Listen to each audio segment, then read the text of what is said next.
Hello दोस्तों, मैं फिर से आ चुका हूँ सोलो लेवलिंग रैग्नारोक के एक और नई एपिसोड के साथ। इस एपिसोड की शुरुआत में हम देख पाते हैं बहुत सारे डेड बॉडी की सीन, जहाँ पर एक आदमी पूछने लगा यहाँ पर कितने सारे इनमेट्स थे। वो लोग कह रहे थे।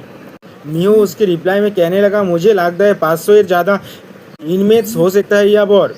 गिल्ड मास्टर उन्होंने कहने लगा था हम लोग तुम्हारे मॉन्क से दांत खाने वाले हैं फैमिली इवेंट में लेट होने की वजह से। अब मियो अपने फ़ोन में देखने के बाद कहने लगा हंटर एसोसिएशन का चेयरमैन खुद और अपने साथ 3 और एस रैंक के हंटर को यहाँ पर ले आ रहे हैं सपोर्ट के लिए। और लोग 10 मिनट्स में यहाँ पर पहुँच जाएंगे। और ऐसा भी रिपोर्ट है सांग सो जो वांटेड है जो स्टार पावर डिस्ट्रीब्यूशन के लिए वो शायद यहाँ पर हो सकता है। गिल्ड मास्टर उन्होंने सांग शो के नाम को सुनकर अपने मन में कहने लगा सांग शो शायद मैंने तो इस नाम को पहले को भी सुना है। मुझे ऐसा क्यों लग रहा है पहले हम लोगों का सेफ्टी आता है। मिहो हम लोग को उनको रिस्क्यू करना चाहिए। सुनने के बाद मिहो कहने लगा ये मुझे रिमाइंड करा था जब आप एक फायर फाइटर थे। ये सुनने के बाद गिल्ड मास्टर इन्हों कहने लगा यहाँ पर कोई भी दांजे मेरे की न्यूज़ मिला है हमें। मिहो ने कहा नहीं हमें ऐसा कोई भी न्यूज़ नहीं मिला है। तो फिर वो इनह्यूमन क्रिएचर वहाँ पर वो इनह्यूमन क्रिएचर क्या है हम देख पाते ये कुछ और नहीं सांग शो के एक सामून क्रिएचर है। फिर अगले सीन हमें दिखाया जाता है 2 इंसानों के सीन को। यहाँ पर एक हंटर एक लड़की को वहाँ से भाग जाने के लिए कह रहा है। अगले सीन में हम देख पाते वो हंटर यहाँ पर नीचे गिर गया। हम देख पाते वो हंटर उस लड़की को बचाते हुए अपनी जान दे दिया। अब एक इनमेट कहने लगा सिर्फ एक लड़की को बचाने के लिए तुम इतनी देर तो होल्ड कर पा रही हो। यहाँ तुम लोग डेटिंग कर रहे थे ये शायद अच्छा था अपने पार्टी के एक मेंबर को डेट कर पाना। लड़की उस हंटर के थोड़ी बाकर उसका नाम लेकर रोने लगा। अब उस इनमेट ने फिर से कहा रोना बंद करो तुम भी उससे जल्दी मिलने वाले हो। ये कहने के बाद हम देख पाते उस इनमेट ने उस लड़की के ऊपर भी अटैक कर दिया है। लेकिन अगले सीन में हम देख पाते किसी ने इराइज कहा है जो हंटर अभी अभी मरा था उस हंटर के अंदर से एक शैडो जाग जाता है और वो उस इनमेट्स के शॉट को रोक देता है। वजह से वो इनमेट्स के शॉट लड़की को घायल नहीं कर पाता है। ये देखकर वो लड़की उस हंटर का नाम फिर से नाम लेने लगा और वो फिर से जिंदा होते देखकर वो हंटर बहुत ज़्यादा घबरा गया और कहने लगा ये क्या हो रहा है यहाँ पर मरे हुए इंसान फिर से कैसे जिंदा हो सकते हैं। तो उसी बात सांग सोहू कहने लगा जैसे तुम लोग सामान को देखकर एक्सपेंड कर रहे हो इसका मतलब तुम अपने ओमेन को इस तरह से प्रोटेक्ट करना चाहते हो। मैं तुम्हें पावर दे रहा हूँ तो प्रोटेक्ट करने के लिए जो तुम्हारे लिए दिया है अपने फाइनल मोमेंट्स में। फिर हम देख पाते हैं कि सांग सो ने उस शैडो को बहुत सारी इक्विपमेंट दे दिया जिसके वजह से उस शैडो की पावर बहुत ज़्यादा बढ़ गया। फिर वो शैडो गुस्से में आकर था वो सारी इनमेट्स को मारने लगा। देखते देखते उस शैडो ने वहाँ पर कातलेआम मचा दिया। और फिर अगले सीन में हम देख पाते हैं सांग सो ने उन इनमेट्स के अंदर से भी शैडोज को एक्सट्रैक्शन करना शुरू कर दिया है और फिर उन न्यू शैडो को और ज़्यादा विलेंस को ढूंढने के लिए कह दिया। अब बेरू सुबह से कहने लगा अपने जैसा प्लान किया था शैडो सोल्जर्स के नंबर बहुत ज़्यादा बढ़ने लग गया है।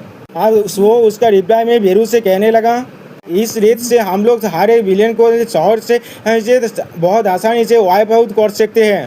बेरू खुश होकर कहने लगा मेरे लीग ऐसी अथॉरिटी ऑफ शैडो को पोजेस करता है।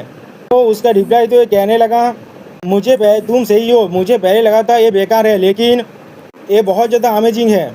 फिर कहने लगा तो फिर आप फाइनली इसे रिकॉग्नाइज कर रहे हैं तुम यंग मोनार्च। सुनने के बाद सांगसू थोड़ा सा हंसने लगा। तो देख पाते वो लड़की उस तो हंटर को बागर को रोने लगा है और ये देखकर सांगसू कह रहा है ये सच में इनक्रेडिबल पावर है।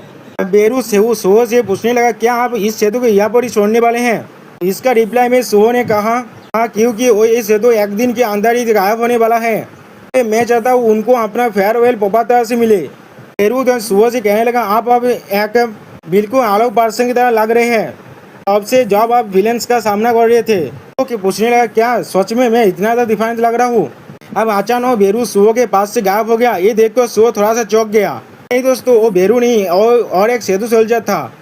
अब ये महसूस करने के बाद सुबह कहने लगा बहुत सारे शैडो सोल्जर अभी रिपीट हो चुके हैं। अब बेरू सुबह से कहने लगा तो मुझे यकीन है आप इस बार उसे ढूंढ लेंगे। इस कॉमर्स गेम के विषय का रिंग लीडर को हमें दिखाया था एक विलेन इन सारी शैडो सोल्जर्स को मार रहा है। और एक दूसरा विलेन तो उससे पूछने लगा इधर क्या है इस सारे ब्लैक मैजिक अब इसके साथ। मैंने पहले कभी भी इस तरह के मॉन्स्टर के बारे में नहीं सुना है। तो पहले वाले तो विलेन को आदेश देते हुए कहने लगा प्रॉब्लम सॉल्व है, जल्दी से इन सारे को मेरे लिए क्लियर कर दो। देख पाते उनके सामने 3 सेतु सोल्जर अभी भी खड़े हैं। अब वो विलेन उससे कहने लगा ऐसा कुछ भी नहीं होता अगर हम लोग जल्दी से यहाँ से निकल जाते। अब इसके बारे में फास्ट करना बंद करो। परफॉर्मेंस को लेने के बाद मैं एक से ज्यादा ताकतवर बन चुका हूँ। मैं इन डी और सी रैंक के मैजिक बीच से कभी भी नहीं हारूंगा। ये उसी पर कुछ देख कर वो विलेन बहुत ज्यादा चौंक गया। हम देख पाते हैं अगले सीन में वो सारे सेतु सोल्जर अपना घुटने देख दिया है किसी के सामने। देख कर वो विलेन अपने मन में कहने लगा इन लोगों ने सडनली अपना नील को डाउन कर दिया है यहाँ पर। और फिर हम देख पाते हैं उनके पीछे से सुओ और बेरू आ रहा है। बेरू सुओ से कहने लगा यो मोनास ऐसा लग रहा है आपने जैकपॉट को हिट कर दिया है। सुनने के बाद विलेन का हृदय बहुत ज्यादा चौंक गया। अब सुओ कहने लगा क्या सच में? इसका मतलब वो बादशाह इनमेज का एस्केप इनमेज का हेड होगा अवांग दोंगसुक शिव से कहने लगा सुओ से कहने लगा और जैसे वेद का साहस भी कैसे हुआ मुझे डिसरेस्पेक्ट करने के लिए? तुम ही हो जो ये सारी चीजों को सामन किया है। तो उसके बातों को इग्नोर करके उससे पूछने लगा तो मेरे पास तुम्हारे लिए कुछ क्वेश्चन है। क्या तुम लोगों को इतारिम के एपोस्टल के बारे में कुछ पता है जैसे मिनसुक को पता था? दोंगसुक शिव से कहने लगा पहले तुम थोड़ा सा रुक जाओ। तो तुम हमसे बात कर रहे हो तो फिर थोड़ा सा दूर रहो। अगर तुम इतारिम के एपोस्टल के बारे में बात कर रहे हो तो फिर मैं उन्हें अच्छी तरह से जानता हूँ। अगले से में हम देख पाते वो अपने पीछे के हंतार को सिग्नल देने लगा। अपने मन में कहने लगा अमन ताइब शांतारू का बॉडी बहुत ज्यादा कमजोर होता है। जब उन्हें उनके सामने से अलग कर दिया था वो तो वो लोग बहुत ज्यादा कमजोर हो जाता है। वो लोग एक काल्ट के दाने नहीं है। दोंगसुक हंसकर कहने लगा। वो हम लोग देख पाते वो पीछे वाला था हमारे विलेन थे सुओ पर आक्रमण अटैक करने के लिए आगे बढ़ गया लेकिन सुओ भी उसे पार कर आगे चला आया। उस विलेन को कुछ भी समझ नहीं आया यहाँ पर क्या हुआ। तो सुओ दोंगसुक से कहने लगा आप मुझे समझ में आया तुम्हें इतारम के बारे में कुछ भी नहीं मालूम। तुमने स्टार फेमेंट को कैसे किस तरह से हासिल किया? सुओ अपने पावर को रिलीज करते गुस्से में कहने लगा तुमने किस लिए इस धरती पर अटैक किया है?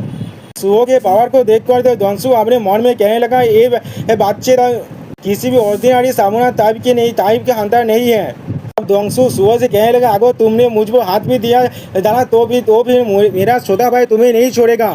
लेकिन अगले सीन में हम देख पाते हैं सुओ ने अपने एक ही हाथ से दोंगसुक को तो मिट्टी में गाड़ने लगा। इसके वजह से दोंगसुक का वो कांधा पूछा से टूट भी गया और वहाँ से बिलात भी निकलने लग गया। सुओ उससे कहने लगा मैं इसका कोई परवाह नहीं करता अगर तुम्हारे इधर छोटे बादल एक एस रैंक है और यहाँ नहीं है सिर्फ इतना बताओ जितना मैंने पूछा है। दोंगसुक दौड़ में तातराते हुए कहने लगा छोटे भाई ने मुझे ये सब दिया है और मुझे कुछ भी नहीं मालूम। मेरे पास कोई पार्टिकुलर रीजन नहीं था इस स्थिति पर अटैक करने का। सिर्फ उन गाइज को मेरे आदेश को ऑर्डर को फॉलो करते हुए देखने में मजा आ रहा था। सुओ गुस्से में उससे पूछने लगा सिर्फ इस वजह से उन सारे इंसानों को मार डाला? दोंगसुक घबरा को कहने लगा मैंने सिर्फ बाकी सारे इन्वेस्ट को कन्विंस किया था। प्रॉब्लम सॉल्वर तुम वो क्या कर रहे हो? एक बात है वो विलेन वो पुतुल की तरह खड़े हुए हैं और अपने मन में कहने लगा वो बहुत ज़्यादा खतरनाक है मुझे यहाँ से भाग जाना पड़ेगा या तो भी इसका मतलब अगर मुझे दोंगसुक को एवांतर भी करना पड़े। तो उसी पर हम लोग देख पाते किसी ने उसका माइंड पर कंट्रोल कर लिया है और कहने लगा ये बहुत ज़्यादा मुश्किल होने वाला है। तो उस पावर को महसूस करने के बाद वो विलेन जो पीछे मुड़ के देखने लगा और कहने लगा ये क्या है। फिर हमें दिखाया जाता है एपोस्टल के सीन को जो अपने मन में कह रहा है एस रैंकों के आने से पहले मैं सांग सुओ के स्किल को देखना चाहता था इसीलिए अपने इनपांसेस के लिए फेथफुल रहो। और फिर उसने उस विलेन पर कंट्रोल कर लिया और हमें बताया था इस विलेन के नाम है कैंग ताइसेक। इसके वजह से कैंग की पावर बहुत ज़्यादा बढ़ जाता है। अगले सीन में उसने एक स्किल कैम्पलेस के इस्तेमाल करके सुओ पर अटैक कर दिया लेकिन सुओ ने आसानी से उस स्किल को डॉज कर लिया। इसके वजह से दोंगसुक उस स्किल के इस्तेमाल से मारा गया। ये देखकर दोंगसुक कुछ कह भी नहीं पाया और वो विलेन वहाँ से गायब हो गया। अब बेरू सुओ से कहने लगा योंग मेनाच मैंने अभी इतारियम के एपोस्टल के पावर को फील किया है। इसके रिप्लाई में सुओ बेरू से कहने लगा चलो फिर से किसी का बॉडी को कंट्रोल कर रहा है जिसने स्टार पेमेंट्स को लिया है लेकिन ये ठीक है इस बार क्योंकि मुझे तुम्हें कुछ कहना है इस बार। दोस्तों यहाँ पर इस वीडियो का दी एंड होता है। प्लीज़ सब्सक्राइब माय चैनल और like and share this video. Setu soldier खड़ा हुआ है और वो विलेन हंटर एमसी पर अटैक करने के लिए आगे बढ़ने लग गया। अगले सीन में हम देख पाते हैं उस विलेन ने इन 3 सेतु को आसानी से मार डाला और एमसी के ऊपर भी बहुत सारे काट लगा दिया। इसे देखते हुए एमसी अपने मन में कहने लगा, उसके पास स्टील स्किल है एक एसासिन टाइप हंटर का। मेरे सेंसिंग स्किल की वजह से मैं उसका एकदम फुल स्टेप को थोड़ा सा ही सुन पा रहा हूँ, लेकिन मैं सिर्फ इसे डॉज कर सकता हूँ, काउंटर अटैक नहीं कर सकता। उसी वक्त हमें दिखाए थे हंटर एसोसिएशन के टीम का सीन, जहाँ पर हंटर पार्क दोजिन अपने मन में सोचने लगा, अभी तो कैंग था इधर सीख के रैंक अपर ए रैंक है, टांग सू उसके जैसे एक ओपोनेंट को आसानी से हैंडल तो नहीं कर पा रहा है। उसी वक्त एमसी उससे बात करने लग गया, इतारिम का अपोस्टल तुम मुझे सुन रहे हो, सही कहा ना मैंने। ये सुनने के बाद हंटर पार्क दोजिन बहुत ज़्यादा चौंक गया। एमसी था उससे कहने लगा, अगर मुझे दोबारा मौका मिले तो भी मैं तुमसे बात करना चाहूँगा। इससे पहले मैं एक्ट कर रहा था अपने एग्जिस्टेंस को बिना रिवील किए, सिर्फ एक वजह से। मैंने सोचा था अगर तुम्हें तो मेरे बारे में मालूम चल गया उसका रिस्क बहुत ज़्यादा गिरत होगा, लेकिन उसके बाद मैंने सोचना शुरू किया क्यों एक आउटर स्पेस का इन्वेडर खुद को बिना देखा कर स्टारडस्ट को इस्तेमाल कर रहा है इंसान को ब्रेन वॉश करने के लिए। अगर यही केस है तो फिर शायद एपोस्टल ऑफ द इथेरियम भी बहुत ज़्यादा रिस्क में है अगर उसका असली आइडेंटिटी बाहर आ गया जैसे मेरा। लेकिन ली मिन सिंह के इंसिडेंट से बात से तुमने खुद को दिखाना शुरू कर दिया। ऐसा एकजन जो खुद को हाइड कर देता लेकिन धीरे धीरे शो से नीचे दिखाना शुरू करे, इसका मतलब तुम किसी चीज़ के लिए प्रिपेयर हो रहे हो। अब एमसी उससे गुस्से में पूछना, क्या तुम मेरे जैसे हो जैक बिंग जो ग्रो कर सकता है। ये सुनने के बाद एपोस्टल कुछ भी नहीं कह पाता। अब एमसी अपनी शैडो पावर को इस्तेमाल करते हुए उससे कहने लगा, मैं अब अपना आइडेंटिटी को और हाइड नहीं करूँगा, इसलिए अब तुम्हें भी बाहर आ जाना चाहिए। उसके अगले सीन में हम लोग देख पाते एमसी ने अपने शैडो पावर से हंटर कैंगताई के ऊपर अटैक कर दिया है। अब हंटर कैंगताई कुछ देखने के बाद बहुत ज़्यादा चौंक गया। हम लोग देख पाते हैं एमसी अगले बहुत हंटर कैंगताई के बहुत ज़्यादा करीब आ चुका है और अपने हाथ में एक शैडो स्पीयर लेके खड़ा है। और फिर हमें दिखाया था हंटर कैंगताई के बॉडी के अंदर बहुत सारे शैडो स्पीयर ढुक चुका है और एमसी बहुत ही कूल अंदाज में उसे पार कर निकल गया और हंटर कैंगताई को मारने की वजह से एमसी का एक लेवल अप भी हो गया। उसके बाद एमसी इथेरियम से कहने लगा था, आप फाइट करते हैं इथेरियम के एपोस्टल। अब हम देख पाते हैं एमसी के हंटर कैंगताई को मारने की वजह से हंटर पागदू जून एक आंखों से खून निकलने लग गया। तो ये देखने के बाद उसका गिल्ड मास्टर उससे पूछने लगा, हंटर पागदू जी तुम्हारे साथ क्या गलत है। उसका रिप्लाई में पागदू जी ने कहा, कुछ भी नहीं। और फिर वो अपने पावर को अपनी आंखों में रिलीज करते हुए सांग शो के नाम लेने लगा। और फिर हमें फिर से एमसी का सीन दिखाए थे जहाँ पर एमसी उन दोनों एकदम विलेन को शैडो सेल्चर में एवकेन करता है। और फिर एमसी उनसे कहने लगा, तुमने कहा था ना तुम लोग इस इंसिडेंट से विषय का मास्टरमाइंड हो, क्या तुम्हें जो मालूम भी है तुम्हारी वजह से कितने सारे मानुष मारा गया है, इसीलिए तुम्हें अब सजा मिलेगा और आपसे तुम सभी तुम्हें मेरे साथ फाइट करना पड़ेगा। अब एमसी अपने शैडो क्रिएशन का स्किल को इस्तेमाल करके इन दोनों विलन के एक हथियार में परिणत करने लगा। तो एमसी कुछ देखकर चौंकते हुए कहने लगा, ये क्या है। शैडो अपने आप एक आइटम में बदल रहा है। और फिर हम लोग देख पाते एमसी के आगे एक शैडो आर्मर और एक शैडो रिंग आ चुका है। शैडो आर्मर को देखते हुए एमसी कहने लगा, ये रेयर ग्रेड का है। सिस्टम प्लान से हमें बताया था इस शैडो आर्मर का एक नेम भी है स्विंडेल्स आर्मर। और शैडो रिंग को देखते हुए एमसी कहने लगा, ये हीरो ग्रेड का है, ये पहली बार है जो ये अपीयर हुआ है। और सिस्टम प्लान से हमें पता चलता है इस रिंग का नाम है रिंग ऑफ मर्डर। और फिर अगले सीन में सिस्टम पैनल से हमें बताया जाता है एमसी आप हीरो ग्रेड के शैडो का क्रिएशन कर सकता है। सिस्टम एमसी को बताता है अगर एमसी इस आइटम के स्पेशल आइटम में बदलना चाहता है इसीलिए तो फिर उसे इस आइटम को एक नाम देना पड़ेगा। अब सिस्टम एमसी पूछते हैं, क्या तुम कोई नाम देना चाहते हो। ये देखने के अब एमसी अपने मन में कहने लगा, क्या नेमिंग इट। हाँ सही कहा, द शैडो आइटम एक कॉन्टेक्ट के साथ कॉन्टेक्ट स्किल के साथ इस तरह का एक इफेक्ट भी था। हाँ मुझे याद है। अब हमें दिखाई दे सिस्टम प्ले में एमसी का शैडो आइटम कॉन्टेक्ट लेवल 1 में ही है। फिर अगले दिन में एमसी इस रिंग को नाम देता है कीड़ा। दोस्तों मैं यहाँ पर डेथ नोट वाला कीड़ा का बात नहीं कर रहा हूँ। सिस्टम एमसी को बताता है shadow item naming manual has been created. नाम दिया हुआ शैडो आइटम एमसी के साथ ग्रो कर सकता है। इस तरह का आइटम फास्ट वायर के साथ बाउंड हो जाता है। नाम दिया शैडो आइटम लेवल्स को इंक्रीज कर सकता है और एक्सपीरियंस भी हासिल कर सकते हैं अपने विल्डर के पास से। और इसका लेवल बढ़ने के साथ साथ इस आइटम से अपना सोल्जर्स का स्टेट को शेयर कर सकता है अपने विल्डर के साथ। और फिर हमें दिखाई दे शैडो आइटम कीड़ा अभी सिर्फ लेवल 1 में है। ये देखने के बाद एमसी खुद से कहने लगा था इस वेपन को एक लेवल मिल चुका है, मैं इसके साथ स्टेट को शेयर कर सकता हूँ अपने साथ जो मेरे जो इसके पास एक सेतु सेल्जर के रूप में था। तो फिर अगर मुझे और भी ज़्यादा हीरो ग्रेड का आइटम और हायर आइटम्स मिला, इसका मतलब मैं और भी जल्दी स्ट्रॉन्ग बन सकता हूँ। इस एबिलिटी के साथ मैं अपने डेथ के पास जल्दी पहुँच सकता हूँ। अब अगले सीन में हमें दिखाया जाए एक वेयरवुल्फ का हैंड को जो आसानी से सेतु सोल्जर्स को मार रहा है। बहुत ही आसानी से उसने एक साथ 4 सेतु सोल्जर को खत्म कर दिया। ये महसूस करके एमसी थोड़ा सा चौंक गया। वह बेरू एमसी से पूछने लगा क्या गलत है लिटिल रॉड। अब एमसी बेरू से कहने लगा कुछ चीज हमारी तरफ आ रहा है, सारे सेतु सोल्जर को खत्म करते हुए वो आ गया। तो फिर अगले सीन में हम लोग देख पाते हैं एमसी के सामने क्या बिल्डिंग को तोड़ते हुए एक वेयरवुल्फ वहाँ पर आकर खड़ा हो गया। उसके हाथ में एक सेतु सोल्जर का सर है। अब वो वेयरवुल्फ एमसी से कहने लगा मैंने यहाँ पर ब्लैक पिलर को राइज करते हुए देखा और मैं इसीलिए मैंने जल्दबाजी में यहाँ पर आ गया। एक हंता तुम यहाँ पर क्या कर रहे हो। तो इसे देखने के बाद एमसी अपने मन में कहने लगा एक बीस्ट बात कर रहा है, इस तरह का बीस्ट यहाँ पर कैसे हो सकता है। अब बाइक गिल्ड का मास्टर एमसी से कहने लगा तुम मिस्टेकन कर रहे हो, मैं कोई बीस्ट नहीं हूँ, मैं हूँ बायो के हूँ guild master of the white tiger guild. अब ये सुनने के बाद एमसी अपने मन में कहने लगा तो ये व्हाइट टाइगर गिल्ड का गिल्ड मास्टर है। लोग कहते हैं एक इस रैंक का हंटर है जिसके पास रियल ट्रांसफॉर्मेशन एबिलिटी है। अब बायो को ऊन हुई एमसी से कहने लगा तुम्हारे अंदर से बहुत ज़्यादा ब्लड का गंध आ रहा है, तुम क्या हो। अब एमसी बायो को ऊन से कहने लगा था मैं एक हंटर हूँ जो यहाँ पर इंसानों को बचाने के लिए आया है।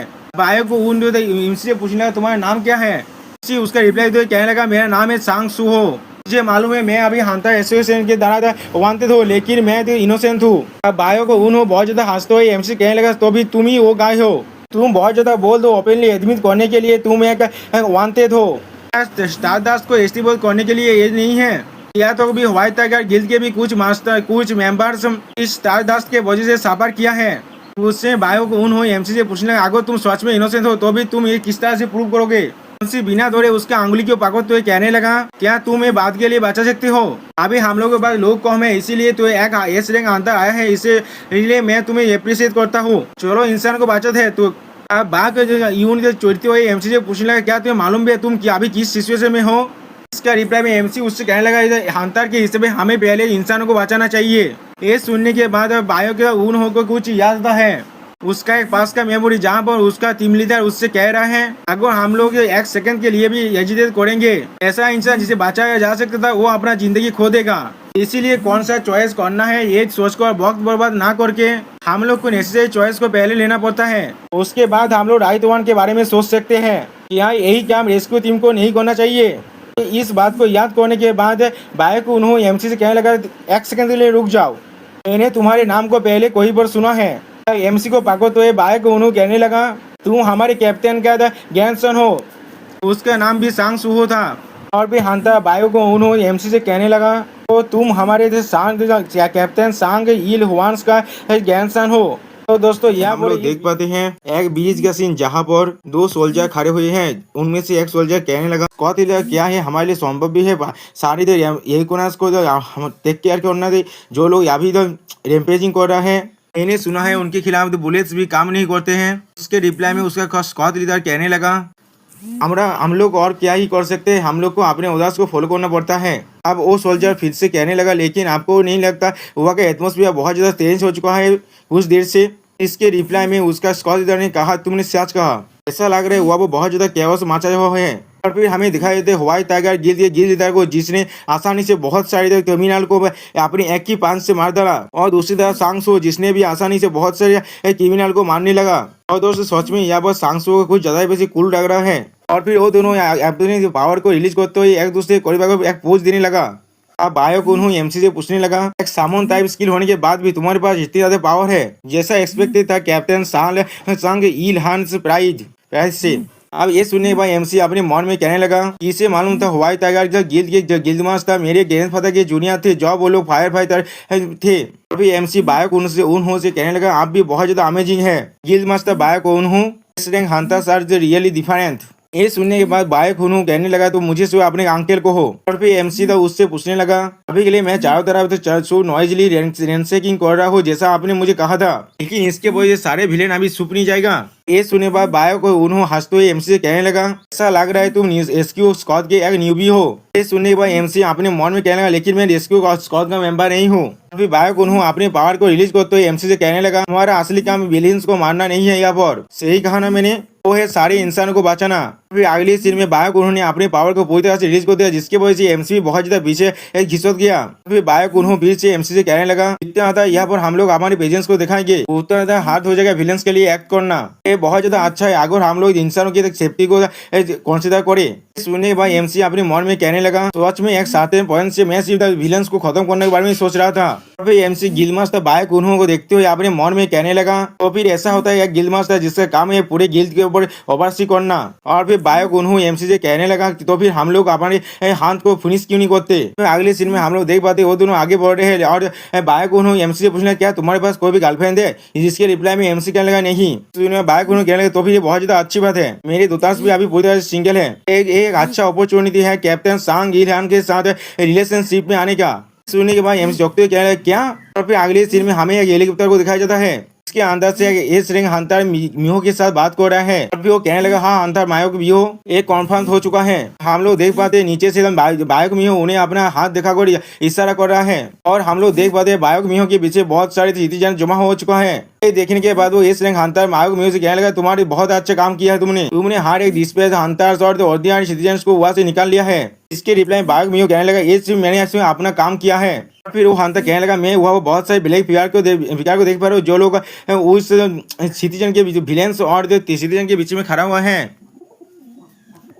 क्या वो लोग कोई मैजिक बीस्ट है। सुनने के बाद बाघ मियो कहने लगा मैं अभी के लिए थोड़ा सा भी श्योर नहीं हूँ उनके बारे में, मेरे लिए बहुत ज्यादा हाथ है उनके बारे में पता लगाना अभी के लिए। और एक हंता कहने लगा तो फिर मैं उन्हें अगर एलिमिनेट कर दूं तो भी किसी को कोई प्रॉब्लम तो नहीं होगा। सुनने के बाद वो एस रैंक हंता थोड़ा सा चौंक गया। फिर वो एस रैंक हंता उस हेलीकॉप्टर गेट को खुलते हुए कहने लगा मैं इन सभी को एलिमिनेट कर दूंगा विलेंस के साथ। दोस्तों मुझे अभी इसका नाम थोड़ा सा भी याद नहीं आ रहा है। वो और एक हंता उसे रोकने के लिए कहने लगा लेकिन उस हंता लिम्ब ने वहां से जाम कर दिया है। देखने के बाद वो हंता कहने लगा ये क्या हो रहा है। तो अगले सीन में हम लोग देख पाते हैं हंता लिम्ब डायोग को नीचे गिरते हुए फिर वो अपना एक विशाल स्किल की मदद से उन सभी शैडो सोल्जर्स के ऊपर निशानी लगाने लगा। तो दोस्तों आप लोग भी देख सकते हैं उसका रेंज कितना ज्यादा है, एक साथ बहुत सारे निशाने को लगा सकता है। फिर अगली सीन में हम लोग देख पाते वो अपने बो के अंदर से बहुत सारे एरो को छोड़ने लगा और वो सारे एरो जा कर सारे शैडो सोल्जर को लगने लग गया। इसके वजह से हम लोग देख पाते हैं बहुत सारे शैडो सोल्जर वहाँ पर खत्म हो जाता है।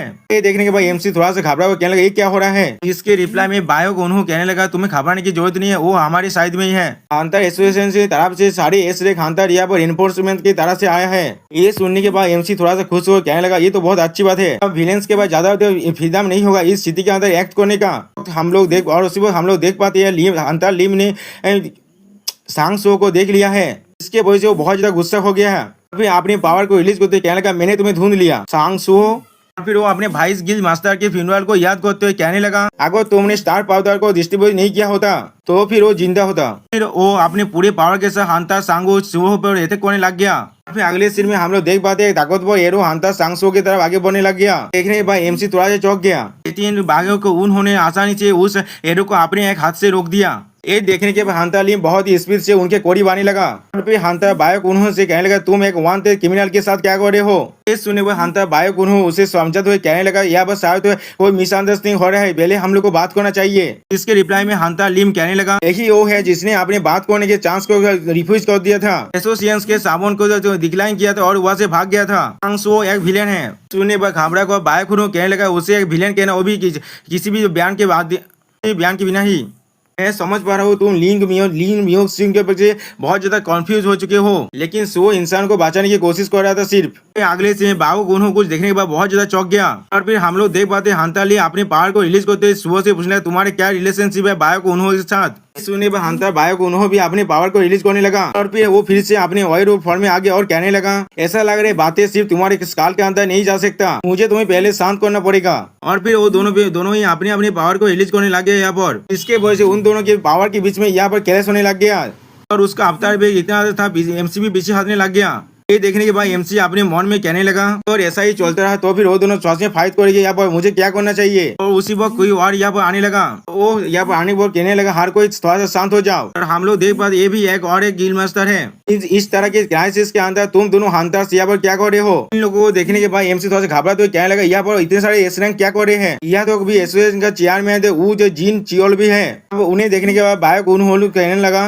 अब ऐसा लग रहा है मैं किसी के साथ थोड़ा सा बात कर सकता हूँ। तुम लोग देख सकते हो सुओद गैंसान है मेरे कैप्टन का जिनका मेरे ऊपर बहुत सारी एहसान है इसलिए मैं उसके लिए भावुक कर सकता हूँ। सुनने के बाद हम लोग देख पाते वो लोग कुछ भी नहीं समझ पाते और उन पर गुस्सा करने लगा। और ये सुनने के बाद बायक मीहो बायक उन्होंने से कहने लगा सिर्फ क्योंकि वो एक रिलेटेड है किसी ऐसे बांधे से जिसे आप लोग जानते थे जो आप रेस्क्यू स्क्वाड में थे। आपको अच्छी तरह मालूम है ये थोड़ा सा भी कन्विक्शन नहीं है। मैंने सही कहा ना। ये सुनने के बाद बायक उन्होंने कहने लगा मीहो और उसी बहुत और एक अंदर कहने लगा मैं लीम तायुक के साथ पूरी तरह से एग्री करता हूँ। यहाँ पर कोई भी ऐसा रीजन नहीं है हमारे पास उस पॉजिटिव को गिरफ्तार ना करने का जिसने हमें वितरित किया है हमारे स्टाफ को। यहाँ तो भी हंता जो चोई जो जिंग जोंगहिन तुम भी।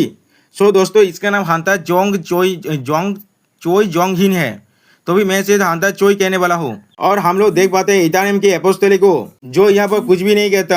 सुनने पर हंता लिम तांग कहने लगा ऐसा लग रहा है सारे हंता मेरे से सेम ओपिनियन रखता है। तुम क्रिमिनल को डिफेंस करने वाले सिर्फ अपनी पर्सनल फीलिंग्स के वजह से। और फिर हंता लिम तांग बहुत ज्यादा गुस्सा करके कहने लगा पीछे हाथ जाओ बागो हो जब तो तुम पीछे हाथ सकते हो अगर तुम पीछे नहीं हाथोगे तो फिर मुझे पहले तुम्हें क्रॉस करना पड़ेगा। सुनने के बाद हंता बाइक हो थोड़ा सा घबरा कर उनसे कहने लगा लेकिन फिर भी मैं यही कहूंगा यहाँ पर जाते पहले बात करना चाहिए हमें। और एक हंता कहने लगा मुझे भी ऐसा ही लगता है हमें यह बात कर लेना चाहिए। ये सुनने के बाद हंता बायक उन्हों और एमसी बहुत ज्यादा चौंक जाता है। बाकी से हंता भी थोड़ा सा चौंक गया। या तो लिम ताइग्यो भी कुछ भी समझ नहीं पाता। फिर हमें बताया ये हंता कोई और नहीं चेयरमैन और जिन चूल है। अब चेयरमैन वो एमसी से पूछने लगा क्या तुम अपनी इनोसेंस को प्रूव कर सकते हो। हंता सांग सुओ और दोस्तों यहाँ पर एमसी हर एक एस रैंक के हंता से कहने लगा तो फिर मैं क्यों ना हर किसी के पिछले जो दुनिया का जो मेमोरीज को चेक करता हूँ। इसको सुनने के बाद इटानियम के एपोस से थोड़ा सा दौड़ने लगा। और फिर अगले सीन में एमसी सेदो की को बाहर निकलते हुए कहने लगा यहाँ पर मौजूद हर एक इंसान का भी। ये सुनने के बाद बायक उन्होंने कहने लगा क्या मेरे पिछली जिंदगी का मेमोरीज। जो सुनने के बाद बायक मियो उन दोनों को रोकते हुए कहने लगा या तो भी आगोर कहता के लिए जाऊँ के बाद ये वर्ल्ड बहुत ज्यादा स्टेज बन चुका है तो अब भी इस तरह का कोई भी मैजिकल थिंग सेंस नहीं बनाता।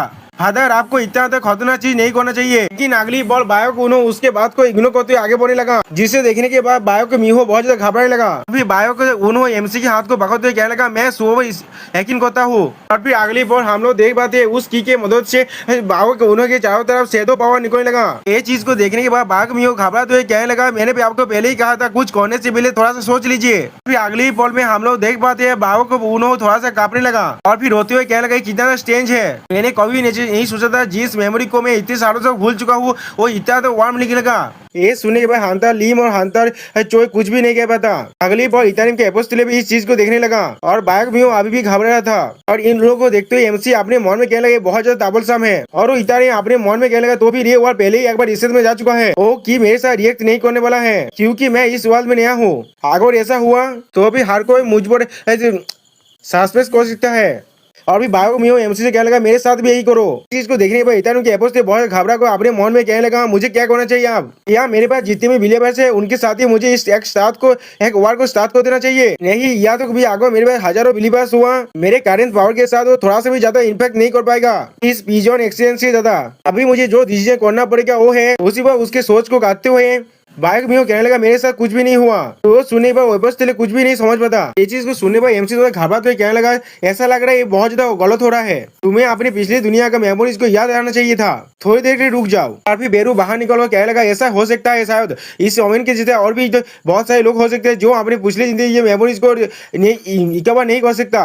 एमसी थोड़ा घबराते हुए क्या बेरू। फिर अगली बार बेरू को देखने के बाद बाइक मियो कहने लगा इस कमजोर देखने वाले इंसेक्ट के साथ क्या प्रॉब्लम है। इसके रिप्लाई में बेरू गुस्से में चिल्लाते उससे कहने लगा तुम किसे कमजोर कह रहे हो मैं तुम्हें फाड़ डालूंगा। ये सुनने के बाद एमसी बेरू से कहने लगा तुम अपना एक्सप्लेन को कंटिन्यू करो। और फिर बेरू एक्सप्लेन करते हुए कहने लगा पिछला दुनिया 20 सालों पहले जो सारे इवेंट हुआ था उससे बना था या तो भी इस करेंट टाइमलाइन भी जो माना आप एग्जिस्ट करता है। अगर तुम इस फैक्ट को कंसिडर करोगे इस पीस के वजह से 20 साल पहले यहाँ पर कोई भी माना नहीं था ये थोड़ा सा भी चेंज नहीं होगा यहाँ पर कुछ चीजों का बदल जाना। अगर मैं दूसरी बातों से कहूँ तो फिर ये औरत पिछली दुनिया में जन्मा ही नहीं था।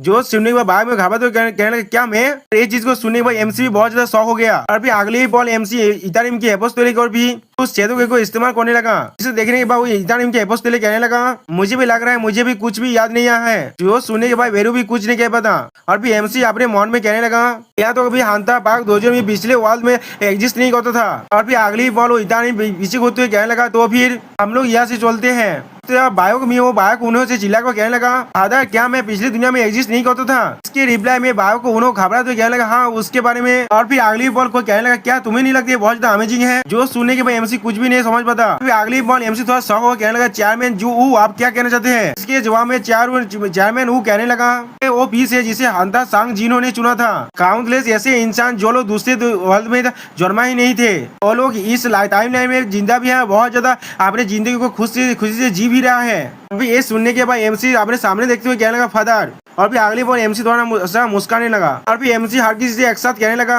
हर कोई आगोश हमारे इसी वक्त में इन्वेस्ट कर देता है तो फिर ये वर्ल्ड पूरी तरह से डिस्ट्रॉय हो जाएगा। क्या तुम सभी अपने पावर को मुझे लैंड करने दे सकते हो? फिर अगले ही पल हमें एक लाइव न्यूज का सीन दिखाया था है, जहाँ पर एक एंकर में कहने लगा, ईशान विजन के अंदर से बेलून का एस्केप केस जो इंसिडेंट हुआ था उसने एक नेशनल अप्रोच तैयारी कर दिया था, वो अब पूरी तरह से खत्म हो चुका है। सिर्फ एक बार से विलेंस को आइडेंटिफाई करना बाकी है। इतनी जल्दी इस सिचुएशन को काबू में आने पाने का वजह है कोई रेस्पॉन्स। और उस जगह पर जो सिविलियंस थे उन लोगों ने कहा है अगर कुछ शेडो जो लोग ह्यूमन फॉर्म में थे वो लोग एपीआर नहीं होते तो फिर ये और भी ज्यादा गैर डैमेज हो सकता था। हम लोग को उस शेडो ह्यूमंस के बारे में इन्फॉर्मेशन भी मिल चुका है, वो एक हंटर्स का स्किल है और ये चीज को कन्फर्म कर दिया है, वो एक ई रैंक हंटर सांग सुओ को बिलोंग करता है। और उस एंकर के पीछे हम लोग स्क्रीन में एमसी और एक सोल्जर को देख पाते हैं। और फिर अगले पर रिपोर्टर फिर से कहने लगा, स्टार सांग सुओ जो उस चीन में हर किसी से पहले पहुंच गया था, उसने बहुत सारे सिविलियंस की मदद किया है। उसने कहा है वो एक री से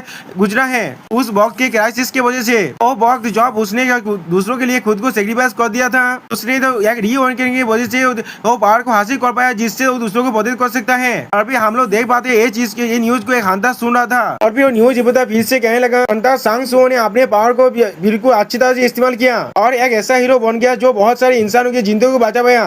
वो हंटर इस न्यूज को देखते हुए गुस्से में कहने लगा, सांग सुओ। फिर अगले पर हमें दिखाया था एमसी उस न्यूज को देख रहा था और वो तो रिपोर्टर फिर से कहने लगा, यही हमारा रिपोर्ट है तो एक ऐसे हीरो के बारे में जिसने तो क्राइसिस के बहुत एपीआर हुआ था। इस न्यूज को देखने के बाद एमसी कहने लगा, हर को ये क्या कह रहा है? जिसके रिप्लाई में चेयरमैन वो कहने लगा, हम लोगों ने इसके बारे में खुद के विषय डिस्कस कर लिया था और फिर इसे बेस में भेज दिया था। ये वर्किंग एक रियाज चीज है लेकिन ये पूरी तरह से नॉन एग्जिस्टेंस नहीं करता, वो भी सारे इंसान इसे जरूर एक्सेप्ट कर सकता है। सुने भाई एमसी उससे कहने लगा, लेकिन मेरे पास कोई भी ऐसा इंटेंशन नहीं है इसे छुपाने का। जो सुने के बाद हंटर सोच थोड़ा सहाय करने लगा। अगली बार कहने लगा, तुम ये तो नहीं सोच रहे हो ना तुम पूरी दुनिया को ये बताने वाला हो, तुम एक लेवलिंग हंटर हो तो रूल के खिलाफ है, उन सभी को शुभ कैवस ही फॉलो करता है और कोई सांसों को जांच करके जैसे उन्हें सही लगता है और एक अपीयरेंस के अरे इरेगुलर का अपीयरेंस तुम्हें हर किसी का शत्रु बना देगा। तुमने कहा था तुम्हारे पास 3 गोल्स है। सुनने के बाद हम लोग देख पाते एमसी थोड़ा सा घबराता है। अगली पॉइंट में एमसी अपने पुराने पास्ट को याद करते हुए कहने लगा, पहला चीज है मेरे ग्रोथ। और फिर एमसी उन सभी से कहने लगा,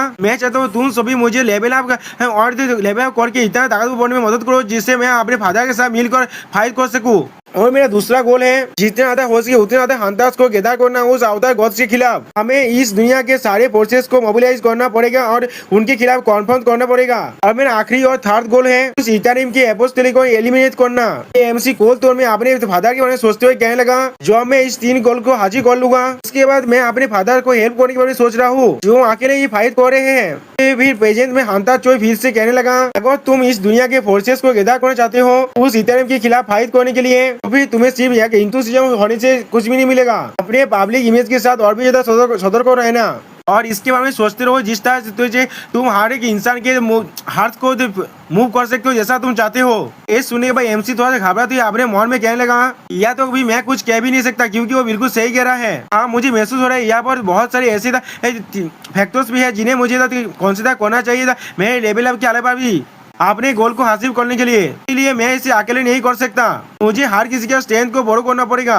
और भाई एमसी अगली बार उन सभी से कहने लगा, तुम लोग जिस तरह से मुझे एडवाइस दे रहे हो मैं एज्यूम कर रहा हूँ तुम सारे मुझे हेल्प करने वाले हो, मैंने सही कहा ना? तो सुनने में हंटर बायक होने कहने लगा, हाँ जरूर, ठीक है। तुम कैप्टन सांग इलान के साथ गैनसान जो हो, हांता सांग जुनो के साथ सान भी हो, इम्यूनिटी का लास्ट आशा भी हो, लेकिन इन सभी के ऊपर तुम्हारे एक्सेस ने मेरे हाथ को मूव कर दिया है। सु हो व्हाइट टाइगर गिल तुम्हें जरूर असिस्ट करेगा। अभी अगली बार हांता चोई कहने लगा, मैं तो अभी हांता सांग जीनो के लिए भी इटालियन को फेस करना मुश्किल हो रहा है। मुझे नहीं मालूम मैं तुम्हें हेल्प कर पाऊंगा या फिर नहीं, लेकिन मैं इस दुनिया को रिश्ते होते हुए नहीं देख सकता। आम हांतार गिल तुम्हें जरूर असिस्ट करेंगे। ये सब कुछ सुनने के बाद चेयरमैन हूँ अपने मन में कहने लगा, उसने आसानी से हांतार बायक उनो और हंता चॉइस जोंगिन को माना लिया। अब यहाँ पर सिर्फ बाकी है अगले सीन में हर कोई हंता लिम ताइगो की तरफ देखने लगा, जहाँ पर लिम ताइगो पहले कुछ भी नहीं कहता। और फिर अगली बॉल में एमसी से पूछने क्या ये सच है तुमने ली मिंग सिन को मारा है? तो सुनने के बाद हंता बायक उनो चिल्लाकर कहने लगा हांता लिम ताइगो हो। इसी वो एमसी उसके रिप्लाई कहने लगा हाँ मैंने उसे मारा है। अभी हांता लिम ताइगो फिर से एमसी बोले सुओ उसके आखिरी वक्त में उसके अपीयरेंस क्या था, जिसके जवाब में एमसी कहने लगा उसी एपोस्टल के इटालियन ने पोजेस कर लिया था उस स्टार पाउडर के इफेक्ट की वजह से। और भी हांता लिम ताइगो फिर से पूछा तुमने किस लिए उसे अप्रोच किया था? मैंने इस चीज को पहले ही कन्फर्म कर लिया था, वो इटालियन के साथ मिलकर काम कर रहा था, इसलिए मैंने उससे इन्फॉर्मेशन लेने की कोशिश किया। ये सुनने के बाद हांता लिम ताइगो कहने लगा कि वो इटालियन के साथ किस लिए कोऑपरेट कर रहा था, जिसके जवाब में एमसी कहने लगा मुझे नहीं मालूम। फिर अगली बार एमसी लिम ताइगो को देखते हुए अपने मन में कहने लगा, सॉरी दोस्तों, लिम ताइगो अपने मन में कहने लगा मुझे पहले ही मालूम है सांग सुओ ने कुछ भी गलत नहीं किया है, लेकिन फिर भी मैं उससे इस सारे क्वेश्चन पूछ रहा था। उसी वक्त एमसी हांता लिम ताइगो से कहने लगा क्या तुम मिस्टर लिम मिनसू के आखिरी मोमेंट्स के बारे में जाना चाहते हो? हांता लिम ताइगो सुनने पर हांता लिम ताइगो थोड़ा सा घबराता है। अभी अगले बॉल में एमसी कोल तो मारती उससे कहने लगा उसके आखिरी वक्त में हंस रहा था, जो सुनने के बाद हांता लिम ताइगो थोड़ा सा घबराते पूछने लगा वो हंस क्यों रहा था, जिसके जवाब में एमसी ली मिनसी को याद करके कहने लगा मुझे नहीं मालूम क्यों ऐसा कर रहा था। ये हो सकता है शायद वो बहुत ज्यादा सेटिस्फाई था, वरना वो अपने सब कुछ खोने के बाद अपने एम्प्टीनेस की वजह से हंस रहा था। मैं सिर्फ उसकी हंसी में तो बिटानेस को फील कर पा रहा था, लेकिन मैं जिस चीज को अच्छी तरह से फील कर पाया था थोड़ा सेहत होते गोल तो मैं कहने लगा या तो भी अपने आंत के वक्त में भी उसने खुद को नहीं खोआ था मुझे नफरत है एडमिट करने से, लेकिन या तो भी उसके आखिरी मोमेंट में भी उसने मुझ पर एक डीप इंप्रेशन से छोड़ दिया था। ये सुनने के बाद हांता लिम ताइगो बहुत ज्यादा सेहत हो गया। अभी अगली बार ली मिनसुंग के बारे में कहने लगा, ली मिनसुंग हमेशा इगोइस्टिक तो कमी था।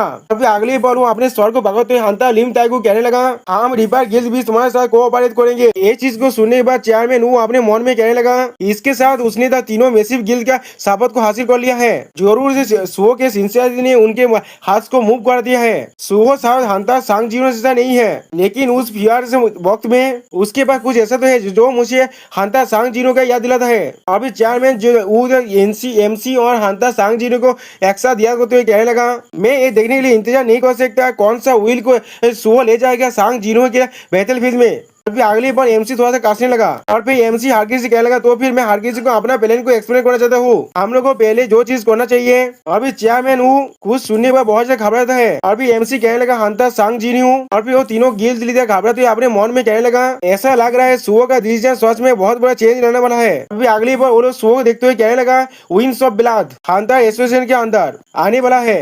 और दोस्तों यहाँ पर इसमें हम लोग देख पाते हैं एमसी का शेडो वर्ल्ड की दुनिया को, जहाँ पर एमसी का किसी को अपने कान में बैठा कर अपना ट्रेनिंग कर रहा था।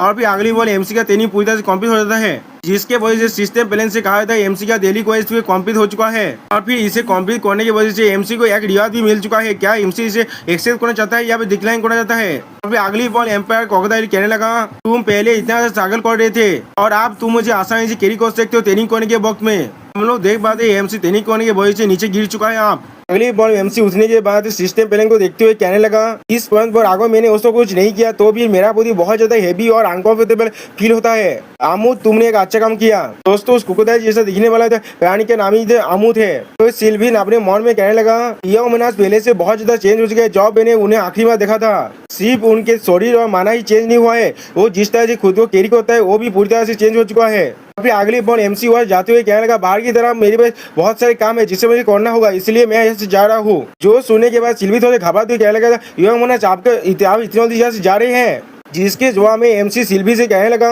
हाँ मुझे लगता है मैं कुछ दिनों के लिए बहुत ज्यादा बिजी होने वाला हूँ क्योंकि मैं फील्ड टाइप डंजन्स को पूरी तरह से खत्म करने वाला हूँ। ये सुनने के बाद सिल्वी घबराते हुए कहने लगा क्या फील्ड टाइम डंजन? अगले बार हम लोग कुछ वक्त के पहले की सीन को देख पाते हैं, जहाँ पर एमसी उन सभी हायर अप से कहने लगा मैंने कल के हंटर रेस्टोरेंट से सारे हायर अप से साथ बात कर लिया है इसके बारे में। तैयार पावदार एक्टर्स को पूरी तरह से रिस्टोर करने के लिए हम लोग कोरिया के अंदर से बाकी सारे फील्ड टाइप डांजेस को रिमूव करने के लिए कहा है। अगली बार एमसी सिल्वी को एक्सप्लेन करते हुए कहने लगा, पहले वो लोग इसमें एग्री नहीं हो रहे थे, लेकिन बाद में क्योंकि उनका गिल्ड ये सब कुछ नहीं चाहता था, लेकिन बाद में मैंने उन सभी के साथ एक कंडीशन को बना लिया और मैंने उन सभी ने मुझसे प्रॉमिस किया वो लोग मेरे साथ कोऑपरेशन करेंगे।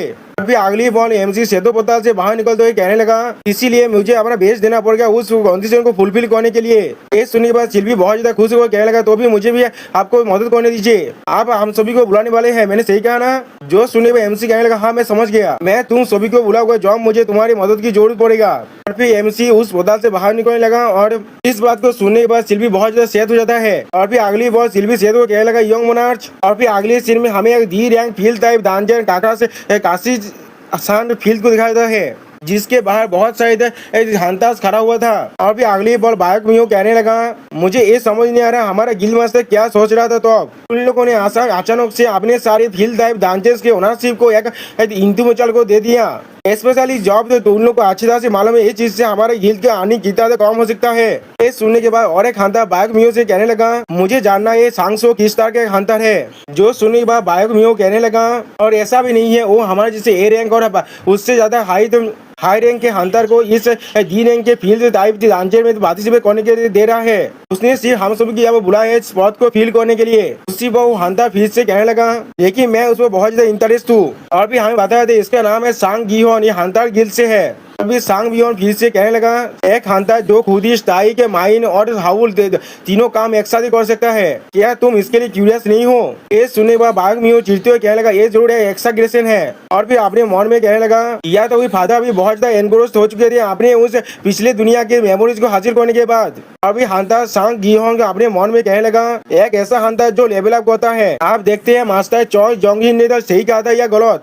और हम लोग देख पाते इतारिम के एपोस्टल कुछ भी नहीं कहता।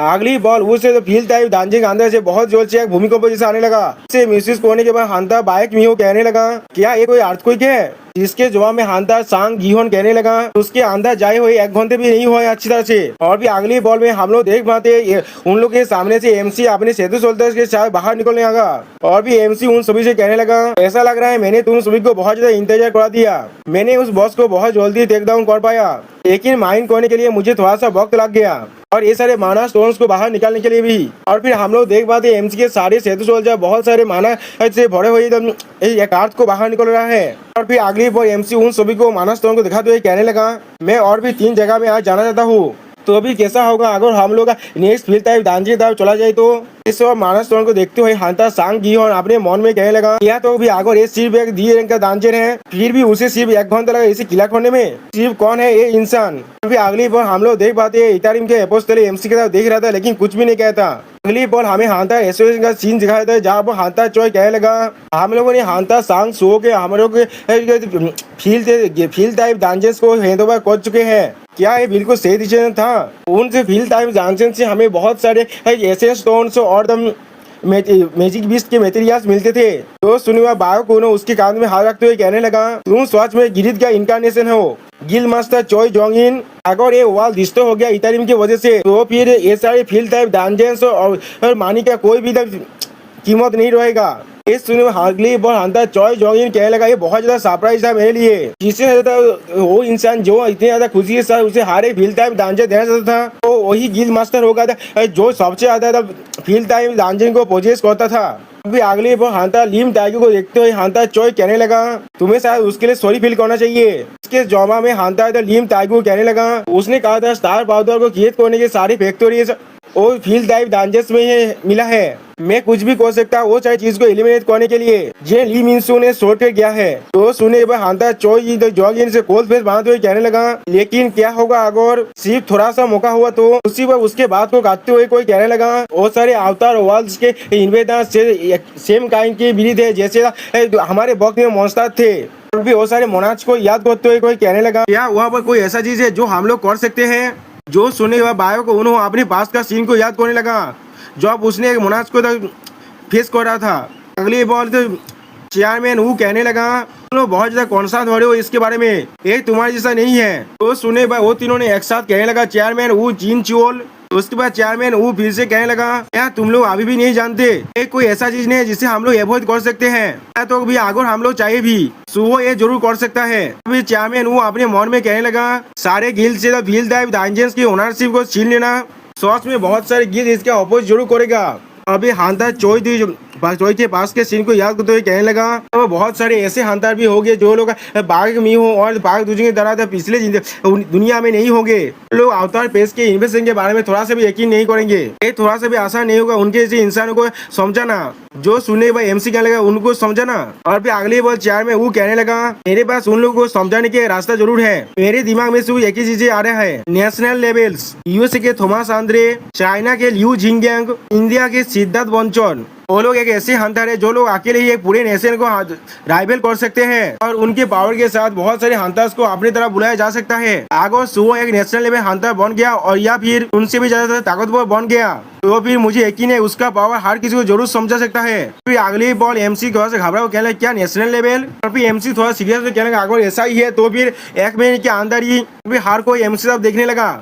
मैं इतना ताकतवर बन जाऊंगा तो मैं हर एक हंटर को समझा पाऊँ। फिर अगली बार चेयरमैन हूँ उन सभी को एक रूम की दरवाजे को दिखाते हुए कहने लगा, तो फिर अभी सिर्फ हम लोग हमारे बेतल की तरफ फोकस करते हैं। अगली बार वो सारे उस रूम के दरवाजे को खुलते हुए अंदर जाने लगा। यहाँ पर हम लोग देख पाते योंग सियो रीजन के आजुरे क्लाउड गिल्ड, ओंगडोंग कांति के हवाम गिल्ड, होसे रीजन के दाइसोंग और दाइचुंग गिल्ड्स, तो बहुत सारे गिल्ड्स के रिप्रेजेंटेटिव वहाँ पर है। और फिर चेयरमैन वो कहने लगा सुबह के ग्रोथ के लिए। और फिर अगली बार हमें एमसी का सीन दिखाया जहाँ पर एमसी अपने पावर को रिलीज कर किसी पे अटैक कर रहा है। और फिर अगली बार हम लोग देख पाते हैं एमसी अपने एक ही पांच की मदद से बहुत सारे मॉन्स्टर को खत्म कर देता है। सोच में दोस्तों यहाँ पर एमसी आसानी से बहुत सारे मॉन्स्टर को मार पा रहा है। और फिर अगली बार हम लोग देख पाते हैं एमसी ने अपने शैडो किए से स्किल की मदद से बहुत सारे वेपन बना लिया है, जिससे उसने आसानी से एक सेंटीमीटर टाइप के बॉस मॉन्स्टर को मार डाला। फिर अगली बार हम लोग देख पाते हैं एमसी उस केव के अंदर से बाहर निकलने लगा और वो केव अब अच्छी तरह से टूटने लगा और एमसी के पीछे बहुत सारे सेतु सोल्जर भी बाहर निकलने लगा।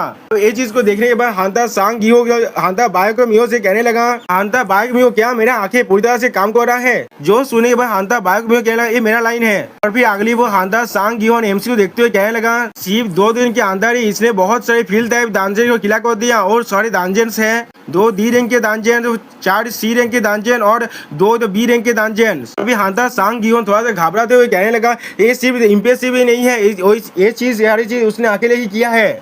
अभी एमसी को एक माइनर सा बात करते हुए देखते हुए हांता सांग गियोन कहने लगा, उसके माना को महसूस कह सकता है वो हर एक दांजे के साथ बहुत ज्यादा ताकतवर हो रहा है। तो फिर यहाँ पर एक सच में एक ऐसे हंटर है जो लेवल अप कर सकता है। अगली बार एमसी कुछ चीज को देखने के बाद थोड़ा सा शॉक हो गया और फिर एमसी अपने हाथ में अपने सौदे पावर को अनलिश करते हुए अपने मन में कहने लगा, माना को मेजर करने का जो मेट्रिक है उसे एमपी कहा जाता है। अब मैं फील कर सकता हूँ मेरे शैडो अथॉरिटी को इस्तेमाल करना बहुत ज्यादा आसान हो चुका है, जो मेरे माना डेक बहुत ज्यादा बढ़ चुका है। बेरू एमसी से कहने लगा, यो मुनाज शायद मैं आपको मदद कर सकता हूँ, तुझे आपका माना को कंपेयर करने दीजिए वहाँ पर जो एस रैंक अंदर खड़ा हुआ है पाक दोजिन उसके साथ। तो सुने भाई एमसी पहले कुछ भी नहीं समझ पाता। फिर अगली बॉल एमसी बेरू से कहने लगा, ठीक है तुम कर सकते हो। जो सुनने के बाद बेरू एमसी और तो पाक दोजिन का माना फॉलो को तो कंपेयर करने लगा। तो चीज को फील करने भाई एमसी कहने लगा, मुझे लगता है मैं पहले से ही जानता हूँ। ये चीज को इतना के एपोस्टल भी महसूस कर पाता है। फिर अगली बार वो थोड़ा सा गुस्से में एमसी तरफ देखने लगा। और फिर अगली बार हमें एक घर का सीन दिखाता है जहाँ पर एमसी अंदर आने लगा। वहाँ पर किसी के सूज को देखने के बाद एमसी थोड़ा सा शॉक हो जाता है। फिर अगली बार एमसी अंदर की तरफ आने लगा। वो आने के बाद एमसी किसी को देख पाता है तो एमसी के फैमिली फोटो को पकड़ कर कहने लगा, ये बहुत ज्यादा सेम है, अगर तुम्हारी फैमिली यहाँ पहले आ जाते हैं तो भी मैं उनके साथ वही करने वाला था जो तुमने मेरे गिल के साथ किया है। दोस्तों ये शैडो मोनाज को मारना चाहता है, इससे ज्यादा हंसी की बात और क्या हो सकता है। अभी अगली बार वो हंटर अपने पावर को अभी रिलीज करते कहने लगा, तुम आखिरकार यहाँ पर आई गए सांग सुहो। और फिर हम लोग देख पाते हैं हायांग दोंगसू है एक एस रैंक का विलेन। अगली बार उसने एमसी का फैमिली फोटो को नीचे फेंक दिया। फिर दोस्तों यहाँ पर का विलेन हायांग दोंगसू कहने लगा, ये कितना ज्यादा सेम है, अगर तुम्हारा फैमिली पहले यहाँ पर आ जाता मैं प्लान कर रहा था उन्हें वही चीज से गुजरने के लिए जिसे मैं गुजर चुका हूँ, तुम यहाँ पर आखिर आई गए सांग हो। और फिर वो एमसी की फैमिली फोटो पर अपने पा मारने लगा, जिसे देखने के बाद एमसी बहुत ज्यादा गुस्सा हो जाता है। और फिर अगली बॉल एमसी हांग सो को देखते हुए मोह में कहने लगा, इसका साहस भी कैसे हुआ, ये एस रंग का एक हावांग दोंगसू है। उसी बार हावांग दोंगसू उठकर एमसी तरह आगे बढ़ने लगा। उसी में एमसी चेयरमैन हु के बात को याद करने लगा। यहाँ पर तो चेयरमैन हु हावांग दोंगसू की छवि को दिखाते हुए कहने लगा, जीसान पिजन इंसिडेंट का रिंग लीडर हावांग दोंगसू का बायोलॉजिकल बादर है। यहाँ पर ऐसा भी रूमर है यही वो इंसान है जो ये सब कुछ किया है अपने बादर को फ्री करने के लिए। अगर ऐसा ही है तो फिर जब इस इंसिडेंट ने तुम्हें एक हीरो बना दिया है वो शायद तुम्हारे पीछे आ सकता है। हांग दोंगसू द कोरिया के अंदर जितने भी एस रैंक हंटर है उनमें से एक ताकतवर हंटर है। जैसा तुम्हारी इच्छा है इसलिए मैंने तुम्हें किसी भी तरह के गाछ को ऐसा ही नहीं किया है, लेकिन अगर तुम इससे मिलते हो तो भी तुम्हें वहां से भागना पड़ेगा। अब फिर हमें पेजेंट के सीन दिखा दे जहाँ वो हांग दोंगसू हंसने लगा और फिर एमसी द गोल्ड तौर में हांग दोंगसू से पूछने लगा, हांग दोंगसू क्या तुम अपने बादर को रिवेंज करने के लिए अब आए हो? लेकिन आप क्या? मैं वो नहीं हूँ जिसने तुम्हारे भाई को मारा है, तुम्हारे भाई को कैंग ताइसिक ने मारा था। ये सुनने के बाद हावांग दोंगसू अपने मन में सोचने लगा इस बच्चे के साथ क्या प्रॉब्लम है, इसे याद हो भी कैंग तो ताइसिक के बारे में मालूम है, सिर्फ मेरे बारे में नहीं। और फिर हावांग दोंगसू हंसते हुए कहने लगा मैं उसके बारे में क्या नहीं करता, मैं अपने भाई के एवेंज करने के लिए तुम्हें ढूंढने के लिए नहीं आया हूँ। मैं तो बहुत ज्यादा गुस्सा हो कि हुई तुम्हारी से किसी का साहस भी किसी हुआ मेरे प्लान को डिस्टर्ब करने का। जो सुनने के बाद एमसी अब कोल तोड़ में कहने लगा तुम्हें आप सेव नहीं किया जा सकता तो फिर किसी और जगह चलते हैं हांग दोंगसू। जो सुनने पर हांग दोंगसू अपने पावर को रिलीज करते हुए कहने लगा किस लिए मैं तुम्हारी बात को सुनूंगा। उसी वक्त एमसी अपने हाथ को दीवार पर मारता है और जिसके वजह से वो दीवार पूरी तरह से टूटने लगा। अगली बोल हमें उस घर के बाहर का सीन दिखाई देता है जहाँ पर से हम लोग देख पाते हैं उस घर से घर के अंदर से बहुत ज्यादा रेत लाइट निकलने लगा और फिर एमसी उस घर से निकलते हुए हांग दोंगसू से कहने लगा मेरे अंकल मेरे लिए बहुत ज्यादा परेशान होते हैं, तो अभी आप 5 मिनट भी नहीं लगेगा इधर कंपनी इसके साथ सिक्योरिटी और हंटर्स को यहाँ पर आने के लिए, क्या तुम अभी भी यहाँ से नहीं चलने वाले हो? जो सुनने पर हांग दोंगसू बहुत ज्यादा गुस्सा होता है लेकिन कुछ भी नहीं कह पाता और फिर कहने लगा कौमी ने बच्चे। अगली बॉल हमें एक एवं व्यक्ति का सीन दिखाया जाता है जहाँ पर एमसी और हांग दोस्त एक दूसरे के सामने खड़ा हुआ है। अभी हांग दोस्तों अपने हाथ को उठाकर कहने लगा मैं देख पा रहा हूँ जिस तरह से तुम मेरे सामने में नहीं दौड़ रहे हो इसका मतलब तुम्हारी रियोनी की बात बिल्कुल सही है, क्या तुम अब एक रेस्टोरेंट का हंटर बन चुके हो? इसके रिप्लाई में एमसी कोल तो में कहने लगा मुझे तब तो नहीं मतलब जब तो ना मैं इसे पास कर जाता हूँ, लेकिन मैं तुमसे पूछना चाहता था किस तरह से तुमने स्टार फ्रेगरेंस को हासिल किया था। जो सुनने के बाद हावांग दोंगसू कहने लगा क्या तुम्हें स्टिमुलेंट चाहिए, किस लिए मैं तुम्हें बताऊं तो चीज को आप हासिल होना बहुत ज्यादा मुश्किल है। जो सुनने के बाद एमसी अपने मन में कहने लगा क्या ये चीज उसे हितायम से नहीं मिला है। और फिर हावांग दोंगसू अपने चश्मे को उतारते हुए कहने लगा ये कौमी ने कमजोर से इस तरह की स्टिमुलेट्स पर निर्भर करता है, तुम शायद सच में बहुत ज्यादा एक्साइटेड हो गए अपने लाख के वजह से एक एस रैंक हंटर में रीऑर्गेन होने के बाद, लेकिन मुझे तुम्हें एक लेसन सिखाना तो जब तुम्हें कुछ भी नहीं मालूम है हर एक एस रैंक हंटर सेम नहीं होते। और फिर हावांग दोंगसू अपने पूरे पावर को रिलीज करने लगा और फिर एमसी देखने के बाद अपने मन में कहने लगा ये ली मिनसू के ज्यादा ताकतवर दिख रहा है, अगर मैं दूसरी तरह से कहूँ तो फिर ये मेरा पहला फाइट होने वाला है एक एस रैंक हंटर के खिलाफ। अगली बॉल एमसी थोड़ा सा हंसकर अपने मन में कहने लगा मैं अब ये देखना चाहता हूँ। अगली बॉल एमसी बहुत ज्यादा स्पीड से हायांग दोंगसू को अटैक करने के लिए आगे बढ़ गया। अब ये देखने के बाद हायांग दोंगसू अपनी पाव को उठाकर मिट्टी में मारने लगा। अगली बॉल हम लोग देख पाते उसके पाव मिट्टी में मारने की वजह से वहाँ पे बहुत बड़ा चट्टान निकलते जो एमसी के पेट पर जाकर लगता है जिसके वजह से एमसी का हालत बहुत ज्यादा बुरा हो जाता है। उसी वक्त अगली बॉल हायांग दोंगसू अपने हाथ में अपने पावर को गैदर करते हुए कहने लगा क्या तुम सच में मेरे साथ बॉर्ड करना चाहते हो जब तुम एक सामूना टाइप हो, अपने वो से काला इंसान को बाहर निकालो या फिर वो सारी जो भी चीज है। अगली बॉल हम लोग देख पाते हायांग दोंगसू ने अपने पांच को एमसी को मार दिया है जिसके वजह से एमसी उस वहां से आसमान में उड़ने लगा। और फिर अगली बॉल हम लोग देख पाते एमसी एक बिल्डिंग में जाकर टकरा गया है, लेकिन अभी भी देख पाते हैं हम लोग एमसी ने खुद को सामान लिया है, लेकिन उसी वक्त एमसी कुछ देखने के बाद थोड़ा सा शॉक हो जाता है। अगली सीन में हम लोग देख पाते हैं हायांग दोंगसू एमसी के बहुत ज्यादा करीब पहुंच चुका है और वो एमसी को अपना पाँव मारने की कोशिश करने लगा, जिसे देखने के बाद एमसी अगली बॉल वहां से दौड़ हो जाता है और हम लोग देख पाते हैं हायांग दोंगसू के पाव को मारने की वजह से वो सारा का एरिया पूरी तरह से डिस्ट्रॉय होने लगा। अगली बॉल एमसी अपने पाव के मदद से हायांग दोंगसू के स्वर पर मारने लगा, जिसके वजह से हायांग दोंगसू के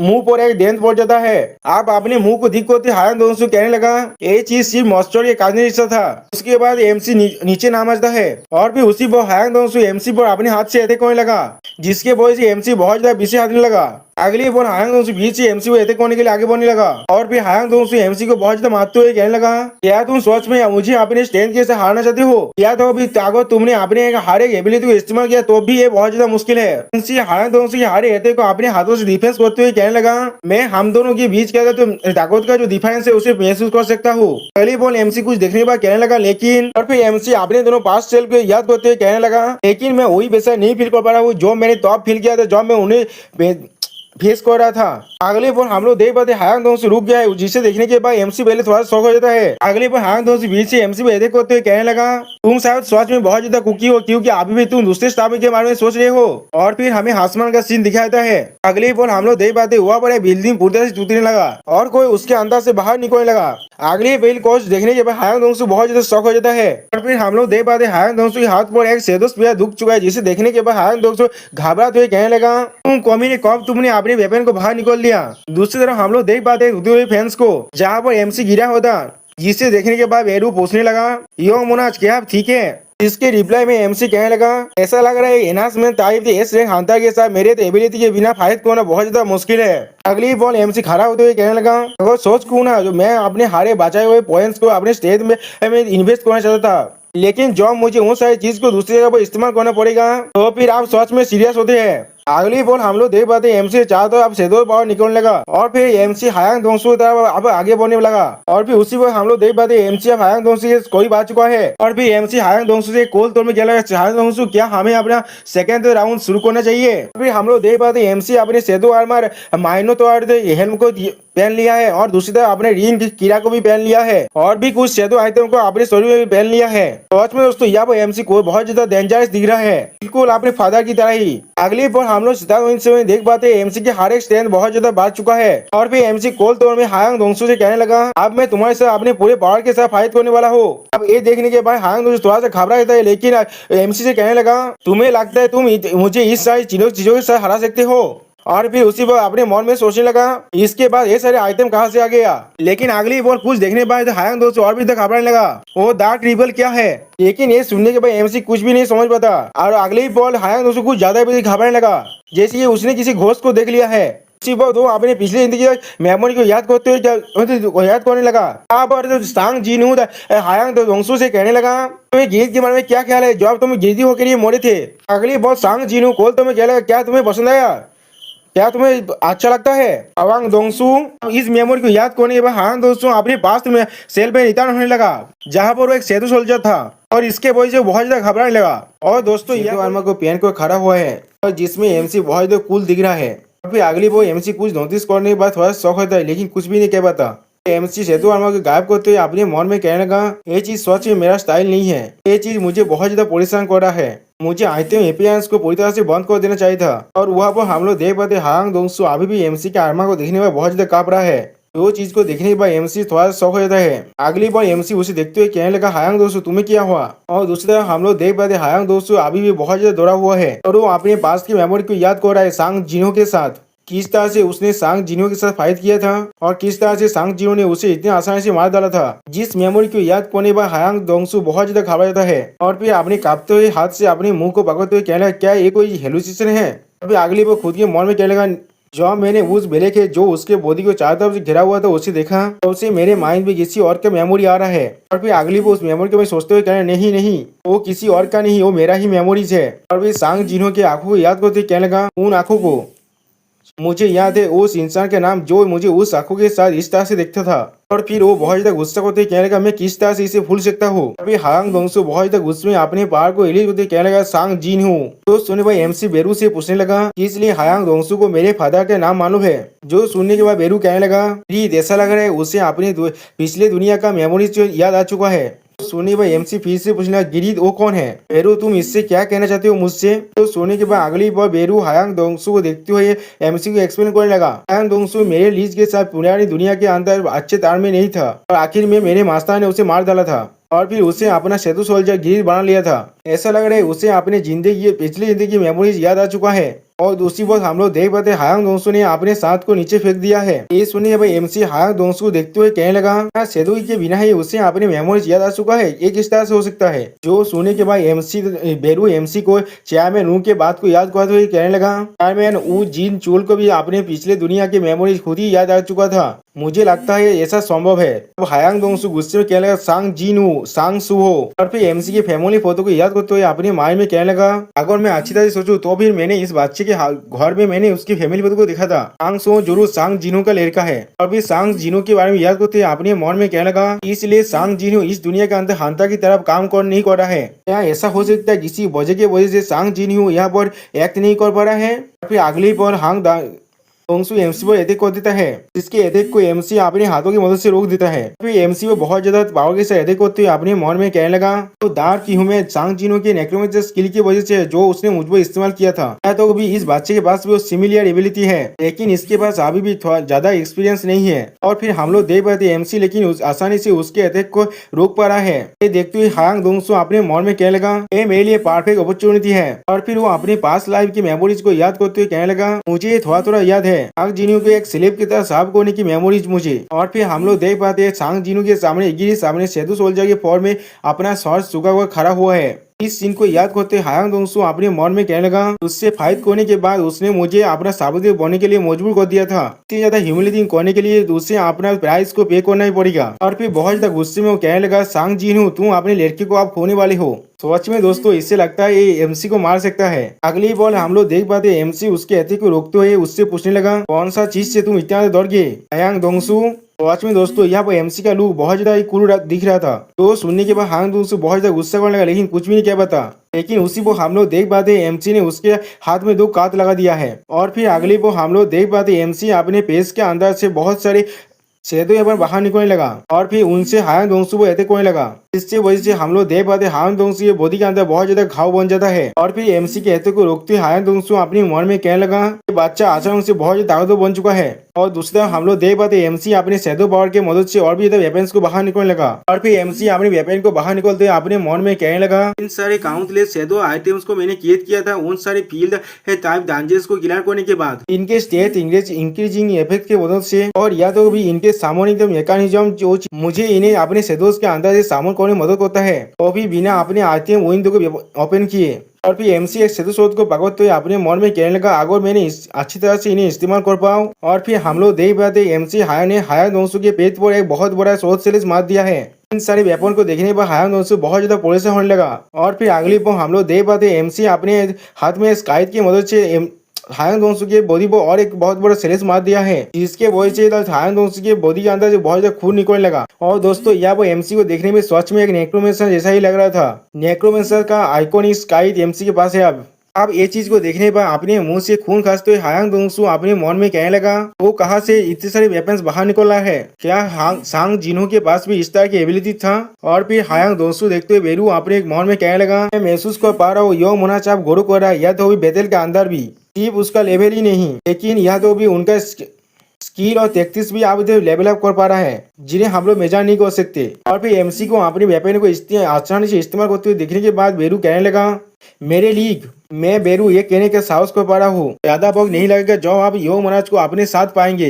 और फिर हम लोग देख पाते हैं एमसी ने हायांग दोंगसू की हालत बहुत ज्यादा बुरा कर दिया है, उसके बॉडी के अंदर से बहुत ज्यादा खून निकल रहा है। सच में दोस्तों यहाँ पर एमसी एक फाइटिंग गॉड बन चुका है। और फिर हम लोग देख पाते हायांग दोंगसू अपने मुंह से खून खांसने लगा। और फिर एमसी के अंदर वो सांग जिनो को देख पाता है। और फिर हम लोग देख पाते एमसी उसके तरफ कोल्ड फेस बनाने को देखने लगा। और फिर अगली बार हायांग दोंगसू एमसी के अंदर सांग जिनो के पाछा को देख पाता है। सच में दोस्तों ये सीन बहुत ज्यादा एपिक है। यहाँ पर ऐसा लग रहा है फादर एंड सन अभी एक साथ खड़ा हुआ है। अगली पॉन हम लोग देख पाते हायांग दोंगसू किसी तरह से खुद को संभाल लेता है। और फिर वो फ्लोर पर अटैक करते क्या लगा देमित, उसके फ्लोर पर अटैक करने की वजह से हम लोग देख पाते वो पूरे के पूरे बिल्डिंग पूरी तरह से डिस्ट्रॉय होने लगा। उस बिल्डिंग को डिस्ट्रॉय होने के बाद हायांग दोंगसू वहां गिरते हुए थे अपने मॉल में कहने लगा, मैंने नहीं सोचा था ये बच्चा इतना ताकतवर होगा, ये चीज को मैंने थोड़ा सा भी एक्सपेक्ट नहीं किया था, मुझे वापस जाना पड़ेगा अभी के लिए और खुद को तौबा करना पड़ेगा। और फिर अगली पर वहां से भागते हुए अपने मॉल में कहने लगा, मैं यहाँ से भाग नहीं रहा हूँ, मैं सिर्फ उसे मारने के लिए तैयारी कर रहा हूँ। सच में दोस्तों ये भी एक बहुत बड़ा हिपोक्रेट है, या तो ये अपने हार को भी नहीं मान पा रहा है, बिल्कुल पाकिस्तान की तरह जिसने 1971 का वार को अभी तो मानता है वो लोग जीत चुका था। और फिर अगली बार हायांग दोंगसू भागते हुए अपने मन में कहने लगा, मैं उसी वक्त एम्बुश करने वाला वो जॉब भी वो अपनी जिंदगी में तो अपने गाद को डाउन करने वाला है, या फिर मैं उसके करीब के इंसान को किडनैप करने वाला उसे थ्रेटन करने के लिए, चाहे वो कितने में ताकतवर क्यों ना बन जाए, ये चीज बिल्कुल भी बेकार हो जाएगा। लेकिन अगली बार हम लोग देख पाते एमसी उसके ऊपर से आने लगा, जिसे महसूस करने के बाद हायांग दोंगसू बहुत ज्यादा घबराता है। और फिर अगली पल हमें वहाँ पर एक बहुत बड़ा धमाका को दिखाई देता है। इस धमाका की वजह से हम लोग देख पाते हैं वो पूरा साइड पूरी तरह से डिस्ट्रॉय हो चुका है। और फिर हमें उस साइड के सीन दिखाई दे जहाँ पर बहुत ज्यादा खून गिरा हुआ है। और फिर हम लोग देख पाते हैं एमसी ने हायांग दोंगसू की बॉडी पर अपने शैडो स्वॉर्ड को घुसा दिया है। इसे देखने में हायांग दोंगसू कहने लगा सीट। और फिर एमसी के हाथ को पकड़ते हुए कहने लगा, क्या तुम मुझे भी अपना स्लेव बनाने वाले हो, तो फिर ट्राई करके देख लो। और फिर बहुत ज्यादा गुस्से में कहने लगा, इतनी ज्यादा डेस्परेटली करूंगा जहाँ से मैं तुम्हें मार पाऊँ, तुम और सांग जिनो दोनों को। तो सच में दोस्तों इससे इसे लगता है ये सेदो मोनाज को मार सकता है। ये किस तरह की सपने में जी रहा है इसे ही नहीं मालूम। तो सोने के बाद एमसी कॉल पे बात हुई, उससे देखते हुए कहने लगा ये तुम्हारा कितना ज्यादा लालची सपना है और यह वो ऐसा कोई भी रास्ता नहीं है जिस तरह से तुम मेरे फादर तक पहुंच पाओ, और जब तुम मुझे नहीं हरा पाए तो तुम किस तरह से उन्हें डिफीट कर पाओगे। क्या मुझे चेष्टा करना चाहिए? हाँ, मुझे ये तो नहीं मालूम तुम्हारे पास इस तरह की सोच होगा या नहीं। तो सुनने के बाद हायांग दोस्तों बहुत ज्यादा जोर से चिल्लाकर कहने लगा सांग सुहो। और फिर अगली वो हम लोग देख पाते एमसी ने उसके स्वर को उसे धड़ से आलोक कर दिया है। इसके वजह से हम लोग देख पाते वह बहुत ज्यादा खून निकलने लगा। लास्ट में दोस्तों धीरे धीरे एमसी का कुएल बन रहा है। एमसी के बाद मैसेज आने लगा लेवल अप करने का। और फिर सिस्टम बैलेंस से हमें मालूम चलता है एमसी का जो स्किल इनक्रीज स्ट्रेंथ है वो भी अब लेवल अप हो चुका है। एमसी के सामने हम लोग हायांग दोंगसू के लाश को देख पाते हैं, जिसे देखते हुए एमसी कहने लगा हायांग दोंगसू इसने बिना किसी शैडो किंग के मदद से अपनी पास्ट लाइफ की मेमोरीज को रिकॉल कर लिया था। इसका मतलब वो मेरे फादर से बहुत नफरत करता है। मैंने बिल्कुल सही कहा ना? बेरू तुम क्या सोचते हो इसे एक शैडो सोल्जर में बदला जाए या फिर नहीं? जो सुनने के बाद बेरू बिना कुछ सोचे ही कहने लगा मुझे लगता है आपको शार्प कोर पाना इसके लिए बहुत बड़ा हुनर होगा मेरे यंग मोनार्च। जो सुने भाई एमसी अपने मन में कहने लगा शैडो सोल्जर बनना एक पनिशमेंट की तरह है। तुम ऐसा भी कह सकते हो ये एक लॉयल सोल्जर की तरह मरने के बाद फाइट करने जैसा है अपने ही दुश्मन के लिए। उनके पास उनके थोड़ा सा सेल्फ सेंस होते हैं और वो लोग अपने खुद के जजमेंट भी कर सकते हैं, लेकिन शैडो इक्विपमेंट के पास सिर्फ पावर ही होता है और उसके अलावा कुछ भी नहीं। और फिर एमसी अपने हाथ में एक शैडो शॉट को रिलीज करते हुए अपने मन में कहने लगा ये चीज ऐसे है जैसे कि कोई भी बॉडी एक कोरमा के अंदर जी रहा है या तो अभी सोल खत्म हो जाने के बाद भी। और फिर एमसी हायर दोनसू के मोहितोसोरी के करीब जाने लगा और फिर अगली पल अपने शैडो पावर को रिलीज करते हुए कहने लगा एराइज। दोस्तों ये चीज बिल्कुल बेपिक है, बिल्कुल सोलो लेवलिंग से की तरह ही जब एमसी के डेथ शान जिन्हों एराइज कहते हैं बिल्कुल ऐसा ही। इसके बाद हम लोग देख पाते हायांग दोंगसू के बॉडी के अंदर से बहुत ज्यादा शैडो पावर निकलने लगा और सिस्टम बैलेंस से हमें मालूम चलता है एमसी शैडो एक्सटेंड करने में फेल हो चुका है और एमसी के बाद अभी 2 और चांस है इस शैडो एक्सटेंड करने के लिए। जो सुन में एमसी थोड़ा चीरता है लेकिन कुछ भी नहीं कहता। और फिर हायांग दोंगसू देवभूति तब देखते हुए कहने लगा जैसा एक्सपेक्ट था हायांग दोंगसू अभी भी रजिस्ट कर रहा है। और फिर एमसी फिर से अपने पावर को रिलीज करते एराइज कहता है, लेकिन इस बार भी पहले की तरह ही सिस्टम बैलेंस से हमें मालूम चलता है एमसी का शैडो एक्सटेंशन फेल हो चुका है और एमसी के पास सिर्फ एक ही चांस बाकी है। जिसे देखने के बाद बेरू गुस्से में कहला गिरी तुम स्काउंडर को ये तुम्हारे जैसा एक मैसिली सोल्जर का साहस भी कैसे हुआ यंग मोनाज को रजिस्ट करने का। लेकिन हम लोग देखते हैं एमसी कुछ भी नहीं कहता। अगली बार हायांग दोंगसू के बॉडी को ताज करते हुए कहने लगा ये शायद तुम्हारे आखिरी शेड ऑफ द डिफाइंस है, तुम आगे बढ़ो और रजिस्ट को जितना तुम चाहते हो। सोच में दोस्तों यहाँ पर हम लोग जान पाते हैं एमसी के अंदर अभी भी सॉफ्टनेस थोड़ा सा बाकी है। एमसी पूरी तरह से अभी भी क्वेल नहीं हो पाया है। अगली बॉल एमसी अपने शैडो पावर को रिलीज करते हुए कहने लगा चाहे तुम्हारी हेट्रेड और रेज कितने भी डीप क्यों ना हो मेरे पास कोई भी इंटरेस्ट नहीं है तुम्हारे जैसे विलेन को समझने की कोशिश करने का। अभी के लिए सिर्फ मुझे ताकत चाहिए। और फिर एमसी अपनी पावर को अपनी आंखों में रिलीज करते हुए कहने लगा और मैं अपनी ताकत को तुम्हें इस्तेमाल करके बनाऊंगा या तो भी अगर मुझे तुम्हें फोर्स क्यों ना करना पड़े इस दुनिया के लिए हायांग दोंगसू। सच में दोस्तों यहाँ पर एमसी बहुत ज्यादा ही बेदेश दिख रहा था। और फिर एमसी फिर से अपना आखिरी अटेम्प्ट एराइज कहने लगा और फिर अगली पर हमें सुबह का सीन दिखाया था जहाँ पर यहाँ पर एक कार आने लगा और अगली पर हम लोग पूरे फैक्ट्री को यहाँ पर दिखते हो चुके हैं देखते हुए। वो गाड़ी से निकलने के बाद हंता चोय बहुत स्पीड से आगे बढ़ते हुए कहने लगा ये वो जो एबांदे बिल्डिंग है जहाँ पर एक्सप्लोजन हुआ था उसी पर उसके साइड से चेयरमैन वो जाते हुए कहने लगा ये शो के घर से बहुत ज्यादा करीब है, जल्दी करो शो शायद अभी भी इंतजार से फाइट कर रहा है। और फिर अगली बार चेयरमैन तो वो एमसी का घर के बारे में सोचते हुए अपने मन में कहने लगा शो के घर के अंदर अलार्म बजने के बाद हम लोग उससे कॉन्टेक्ट को खो चुके हैं और वॉल के अंदर जो होल था उसमें कोई भी डाउट नहीं एक इंतजार है। दोस्तों इस वॉल को क्रैक एमसी ने खुद ही किया था और चेयरमैन वो उसके लिए बहुत ज्यादा घबरा रहा है। और फिर अगली बार उनके सामने कोई आते हुए कहने लगा ओ तुम दोनों यहाँ पर क्या कर रहे हो, जिसे देखने के बाद वो दोनों ही बहुत ज्यादा शौक होता है और कुछ भी नहीं कह पाता। और फिर अगली बॉल एमसी को देखते हुए वो दोनों चिल्ला कहने लगा सुहो। एमसी थोड़ा सा घबराते हुए उनसे पूछने लगा ऐसा लग रहा है हंटर्स एसोसिएशन को भी मालूम चल चुका है। अब चेयरमैन हुए थे घबराते हुए एमसी से पूछने लगा तुम बिल्कुल सही हो क्या हुआ था यहाँ पर इंतजार कहाँ पर है। जिसके जवाब में एमसी कहने लगा वो हायांग दोंगसू था। जो सुनने के बाद चेयरमैन वो कहने लगा जैसा मैंने सोचा था तो वो एस रैंक विलेन हायांग दोंगसू था। जिसके जवाब में एमसी उनसे कहने लगा ये बहुत ज्यादा क्लोज था लेकिन ये खत्म हो चुका है।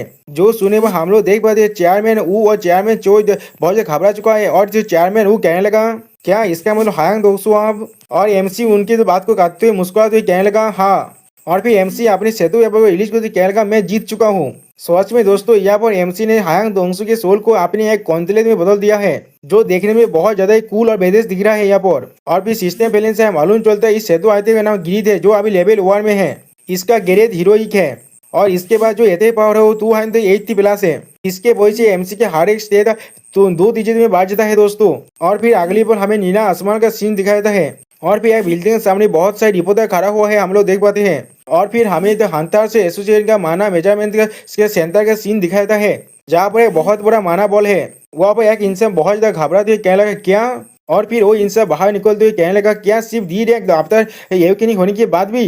जो सुनी भाई उसके साइड में खड़ा हुआ इंसान कहने लगा खुद को चेयर अप कर लो, तुम फिर भी एक माइनर की तरह काम कर सकते हो, तुम्हें गेट रिलेटेड जॉब को ढूंढने की कोई भी जरूरत नहीं है। उसी पर एक इंसान उनके स्टेट को रिकॉर्ड करते हुए अपने मन में कहने लगा 4 डी रैंक और 2 ई रैंक आ चुका है अभी तक। और फिर वो इंसान बहुत ज्यादा खुश होते अपने मन में कहने लगा ठीक है मुझे एक बहुत अच्छा फीलिंग आ रही है यहाँ पर। इन सारे दूसरे के बाद यहाँ पर एक बहुत बड़ा विनर यहाँ पर आने वाला है।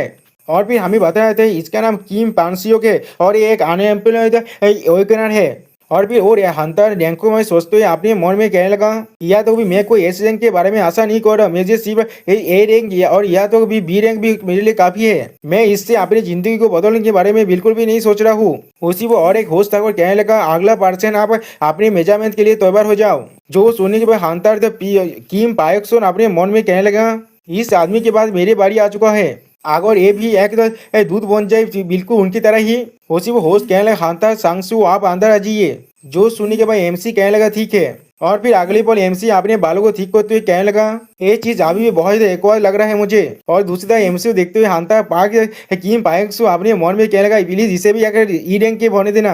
दोस्तों मुझे इसके लिए बहुत ज्यादा बुरा लग रहा है, मुझे लग रहा है इसका अब एक पोपट होने वाला है। और फिर अगली बॉल हमें हंता एसोसिएशन का जो वर्कर है वो चिल्ला को कहने लगा किम पायक्सू का मेजरमेंट रेजा ई रैंक है।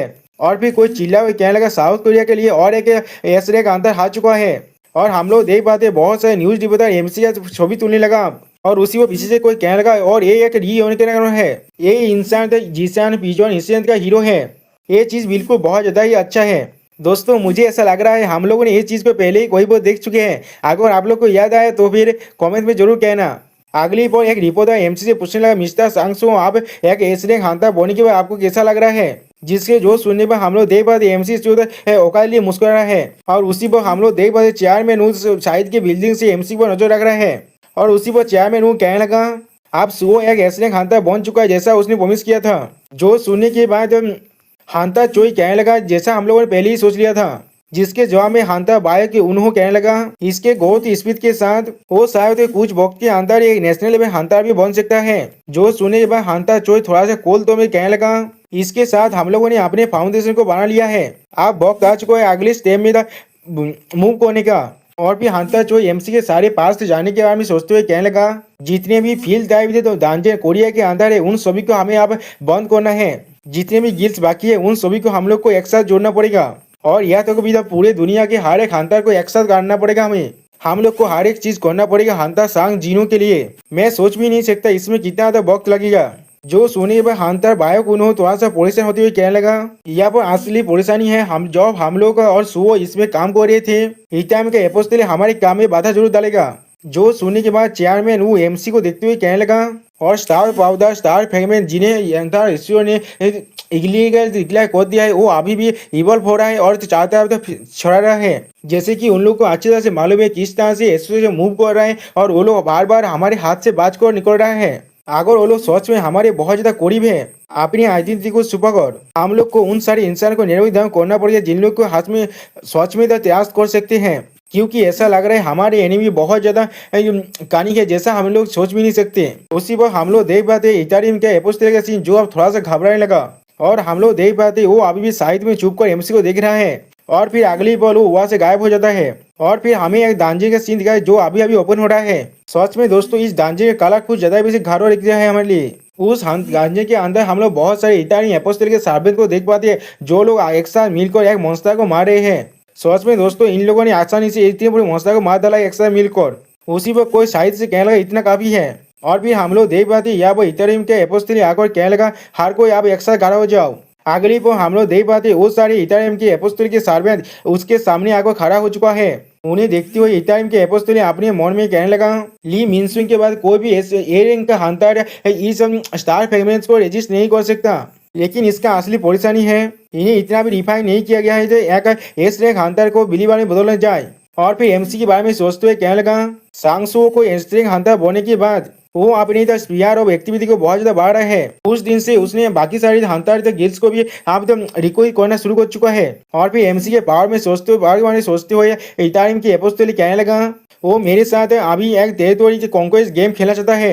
एक ऐसा गेम जिस गेम के पास जिस साइड के पास ज्यादा ताकतवर एगोनर है वही जीतने वाला है। और फिर इथारियम के एपोस्टल एमसी और बाकी सारे एस रैंक हंटर के बारे में सोचते हुए कहने लगा, आप जो सांगसो कोरिया के हर एक एस रैंक को रिक्वेस्ट करा है सिर्फ कोरिया के अंदर बिलीवर्स को ढूंढना बिल्कुल भी पॉइंटलेस हो चुका है अब। और फिर अपने सर्वे से देखते हुए अपने मन में कहने लगा, क्या मेरे पास कोई भी मौका है डायरेक्ट फाइट में उससे जीतने के इस गेम को खेलने की जगह पर अभी उसकी तो बहुत तेजी से उसे मेजर कर पाना नामुमकिन है। या तो भी शायद मैं फिर भी ना जीत पाए अपने पूरे सारे बिलीवर्स को इस्तेमाल करने के बाद भी। और फिर वो इथारियम के एपोस्टल आसमान तो देखते हुए कहने लगा, जो फोर्थ फ्रेगमेंट्स यहाँ पर आ जाएगा।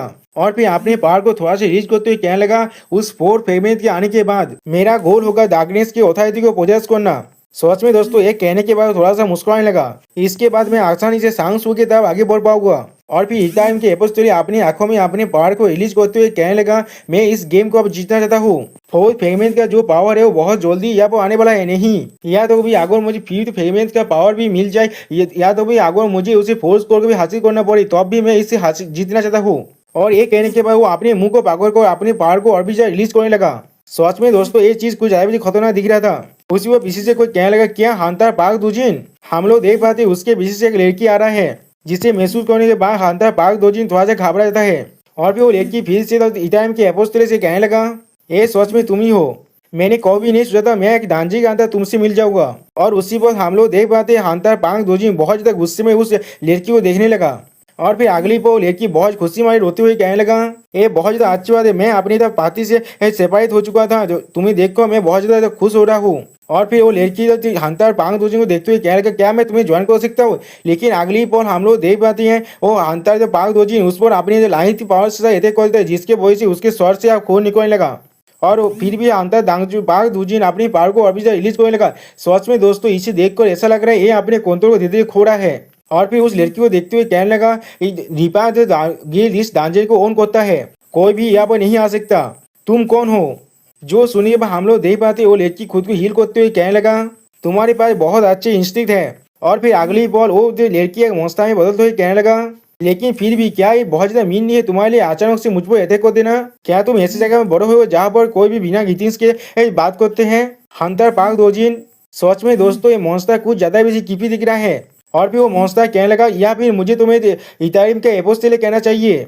जो सुने पर हम लोग देख पाते हैं हंटर पार्क दोजिन बहुत ज्यादा घबरा जाता है और फिर उससे पूछने लगा, तुम कौन हो। और फिर वो मॉन्स्टर अपने बॉडी को फिर से रिसीव करते हुए कहने लगा, क्या मैं कौन हूँ, मैं आरसा हूँ। और फिर वो मॉन्स्टर एक खूबसूरत लड़की में बदलते हुए कहने लगा, तुम ऐसा कह सकते हो मैं इस दुनिया का एक रेसिडेंट हूँ और मैं यहाँ पर आया हूँ तुम्हारे सामने प्रपोजल को रखने के लिए। और दोस्तों उस बींग को एक ह्यूमन जैसा रूप लेने के बाद इथारियम का एपोस्टल उस बींग से पूछने लगा, कौन हो तुम। और इथारियम के एपोस्टल के पीछे हम लोग उसके सारे सर्वेंट को भी देख पाते हैं।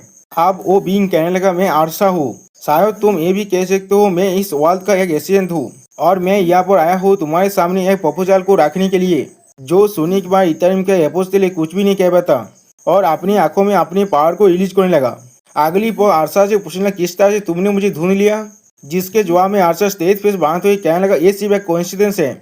और फिर एक्सप्लेन करते हुए कहने लगा, जो स्टिमुलेंट जिसे स्टारडस्ट कहा जाता है मैं उसके ओरिजिन को लेकर बहुत ज्यादा क्यूरियस था, इसीलिए मैं उसे इन्वेस्टिगेट कर रहा था। इसीलिए मैं जो इसे डिस्ट्रीब्यूट कर रहा था ली मिनस्यू उसके पास गया था। लेकिन इस प्रोसेस के अंदर मुझे मालूम चल गया वहाँ पर और एक इंसान भी है जिसे इथारियम का एपोस्टल कहा जाता है। और आसाम की मेमोरी में हम लोग ली मिनस्यू के साथ उसके बातों को देख पाते हैं। और फिर बहुत सारी क्रियो को दिखाते हुए इथारियम की एपोस्टल से आरसाम कहने लगा, मेरे साबों ने आसानी से इन्फॉर्मेशन को ढूंढ सकता है, तुम चाहो तो देख सकते हो। दोस्तों शायद मुझे लगता है ये मोनार्च ऑफ इंसेक्ट है या फिर उसका इनहेरिटर है। अगली बार इथारियम का एपोस्टल एक इंसेक्ट को मार डालता है और उसके बाकी सारे सर्वेंट आरसाम पर अपने शोध की मदद से अटैक कर देता है। सच में दोस्तों यहाँ पर ऐसा लग रहा है उन लोगों ने आरसाम को बहुत हिस्सों में काट डाला है। लेकिन अगली वो हम लोग देख पाते आरसाम का बॉडी फिर से रिजनेट होने लगा और फिर आरसाम अपने पावर को रिलीज करते हुए कहने लगा मुझ पर अटैक करने का कोई भी पॉइंट नहीं है, ये सिर्फ एक क्लोन है मेरा। और फिर आरसाम खुद की बॉडी को पूरी तरह रिजनेट करते हुए थोड़ा सा मुस्कुरा कर कहने लगा तुम्हें डर लग रहा है मैं शायद तुम्हारे आदि तो हार के सामने रिवील कर दूंगा, मैंने सही कहा ना। इसके लिए तुम्हें परेशान होने की जरूरत नहीं है, मैं यहाँ पर आया हूँ तुम्हें मदद करने के लिए। और फिर एक आइटम को देते हुए आरसाम तो इथेरियम की एपोस्टोरी से कहने लगा यहाँ पर एक गिफ्ट है, ये प्रूव करने के लिए मैं सच में यूजफुल हूँ। और फिर उस स्टार फ्रेगमेंट को इथेरियम के एपोस्टोरी अपने हाथों में पकड़ने पर आरसाम कहने लगा मैंने इस स्टार फ्रेगमेंट को जो बाजार में अभी सर्कुलेट हो रहा था उसे इनहांस कर दिया है। मुझे लगता है तुम इसकी मदद से इस रैंक के हंटर को भी ब्रेन वॉश कर सकते हो। जो सुनने के बाद इथेरियम के एपोस्टोरी उस स्टार फ्रेगमेंट को देखते हुए अपने मन में कहने लगा इस फ्रेगमेंट के अंदर जो द मिस्ट बांड का सोल फायर है वो पहले से बहुत ज़्यादा ताकतवर है और लेकिन बहुत ज़्यादा स्टेबल भी है। मैंने नहीं सोचा था वो इतना ज़्यादा कॉम्प्लेक्स स्पेल को इतना आसानी से स्टेबलाइज कर पाएगा। और फिर आरसा इथेरियम के एपोस्टोरी के मुंह के बहुत ज़्यादा करीब जाकर कहने लगा आपसे मैं तुम्हें इस एनहांस्ड स्टार फ्रेगमेंट को सप्लाई कर सकता हूँ, इसके बदले मैं चाहता हूँ हम दोनों मिलकर सांग सो और मोनार्च ऑफ द शैडो इन दोनों को मार डाले। सच में दोस्तों मुझे लगता है ये सांग जिन्हों से अपना बदला लेना चाहता है। जो सुनने के बाद हिपानिता एपोस्टोरी आरसा से पूछने लगा किस लिए तुम मुझे मदद कर रही हो जब मैंने तुम्हारी दुनिया को इन्वेट किया है। जो सुनने पर आरसा कहने लगा तुम कितना ज्यादा रिजिड हो सिर्फ क्योंकि मैं इस दुनिया से हूँ, क्या इसका मतलब मुझे इस दुनिया की साइड से होना पड़ेगा। जो सुनने के बाद इथेरियम के एपोस्टोरी गुस्से में उससे पूछने लगा इस सवाल को दर्ज करने के बारे में सोचना भी मत, अगर तुम सच में मुझे मदद करना चाहते हो तुम मुसीबत आ सकती थी जब ली मिनसू जिंदा था। जो सुने पर आरसा मुस्कुराते हुए कहने का लगा तुम्हें मालूम होना चाहिए लड़कियों को वो आदमी थोड़ा से पसंद नहीं जो ज्यादा सवाल पूछते हैं। और फिर आरसा सॉरी दोस्तों इथेरियम की एपोस्टोरी से पीछे हाथ हुए कहने लगा ये पूरी तरह से मुझ पर निर्भर कर रहा है मैं किसके साइड लेना चाहता हूँ या नहीं। क्या ये ओबियस नहीं है मैं उस साइड को चूज करूँगा जो मुझे बेनिफिट दे सकता है। मैं एक मोनार्च का डिसेंडेंट हूँ जैसे सांग सो है, मैं इस कंक्लूजन में आ चुका हूँ मैं उसके साथ मिलकर एग्जिस्ट नहीं कर सकता क्योंकि वो मोनार्च ऑफ शैडोज के डिसेंडेंट है। जो सुनी बात इथेरियम के एपोस्टोरी सिर्फ उसकी तरफ देख रहा था कुछ भी नहीं कहता। अगली बार इथेरियम के एपोस्टोरी आरसा को देखते हुए उससे पूछने लगा क्या तुम्हारे पास भी उसके जो स्ट्रेंज पावर है। जो सुनने के बाद आरसा अपने पावर को रिलीज करते कहने लगा अगर तुम शैडो अथॉरिटी के बारे में बात करो तो भी नहीं, लेकिन मेरे पास और एक पावर जरूर है।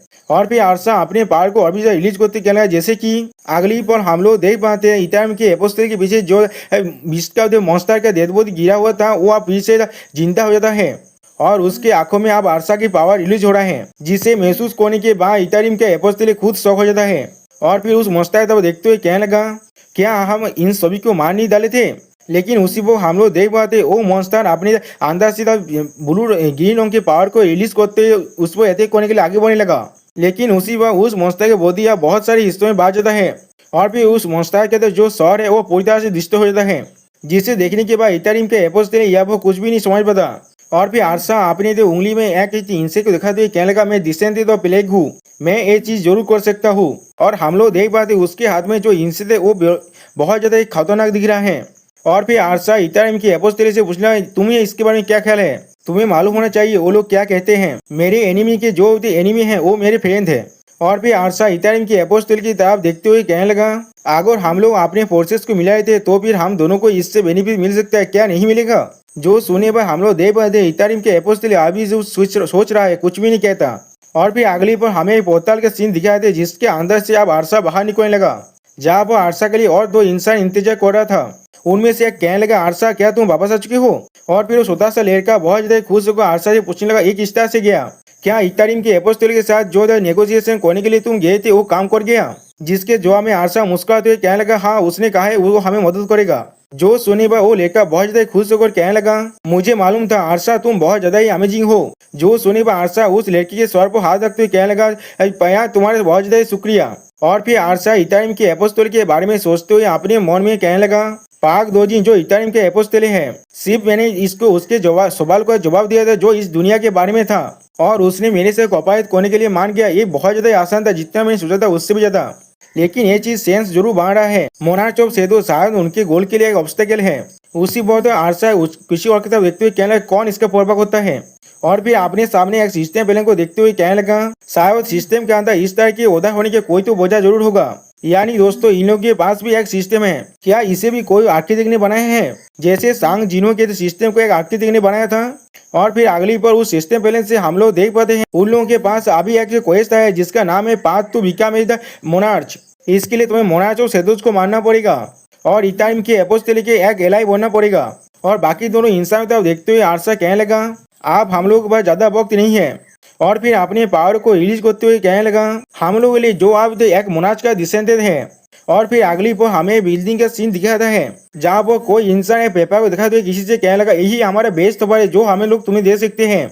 और फिर वो इंसान अपने सामने बैठा हुआ इंसान से पूछने लगा, इस ए रैंक गेट के रेट के लिए क्या तुम हमारे फेम गिल्ड के साथ अपने फोर्सेस को ज्वाइन कर सकते हो। जिसके रिप्लाई में वो इंसान कहने लगा, जैसा मैंने बहुत बार पहले ही कह चुका हूँ, मैं उन सारे रेट्स पर पार्टिसिपेट नहीं करता जो रेट ए रैंक या भी हायर होता है। और फिर इससे सिस्टम पहले से बताया जाता है ये ली योनसुक है, एक फ्रीलांसर हंटर है, यानी कि किसी भी हंटर गिल्ड के साथ जुड़ा हुआ नहीं है। जो सुने के बाद वो इंसान आप थोड़ा सा गुस्से में चिल्लाकर कहने लगा, लेकिन इससे तो तुम्हारा जो एस रैंक टैलेंट है वो बिल्कुल बेकार हो जाएगा।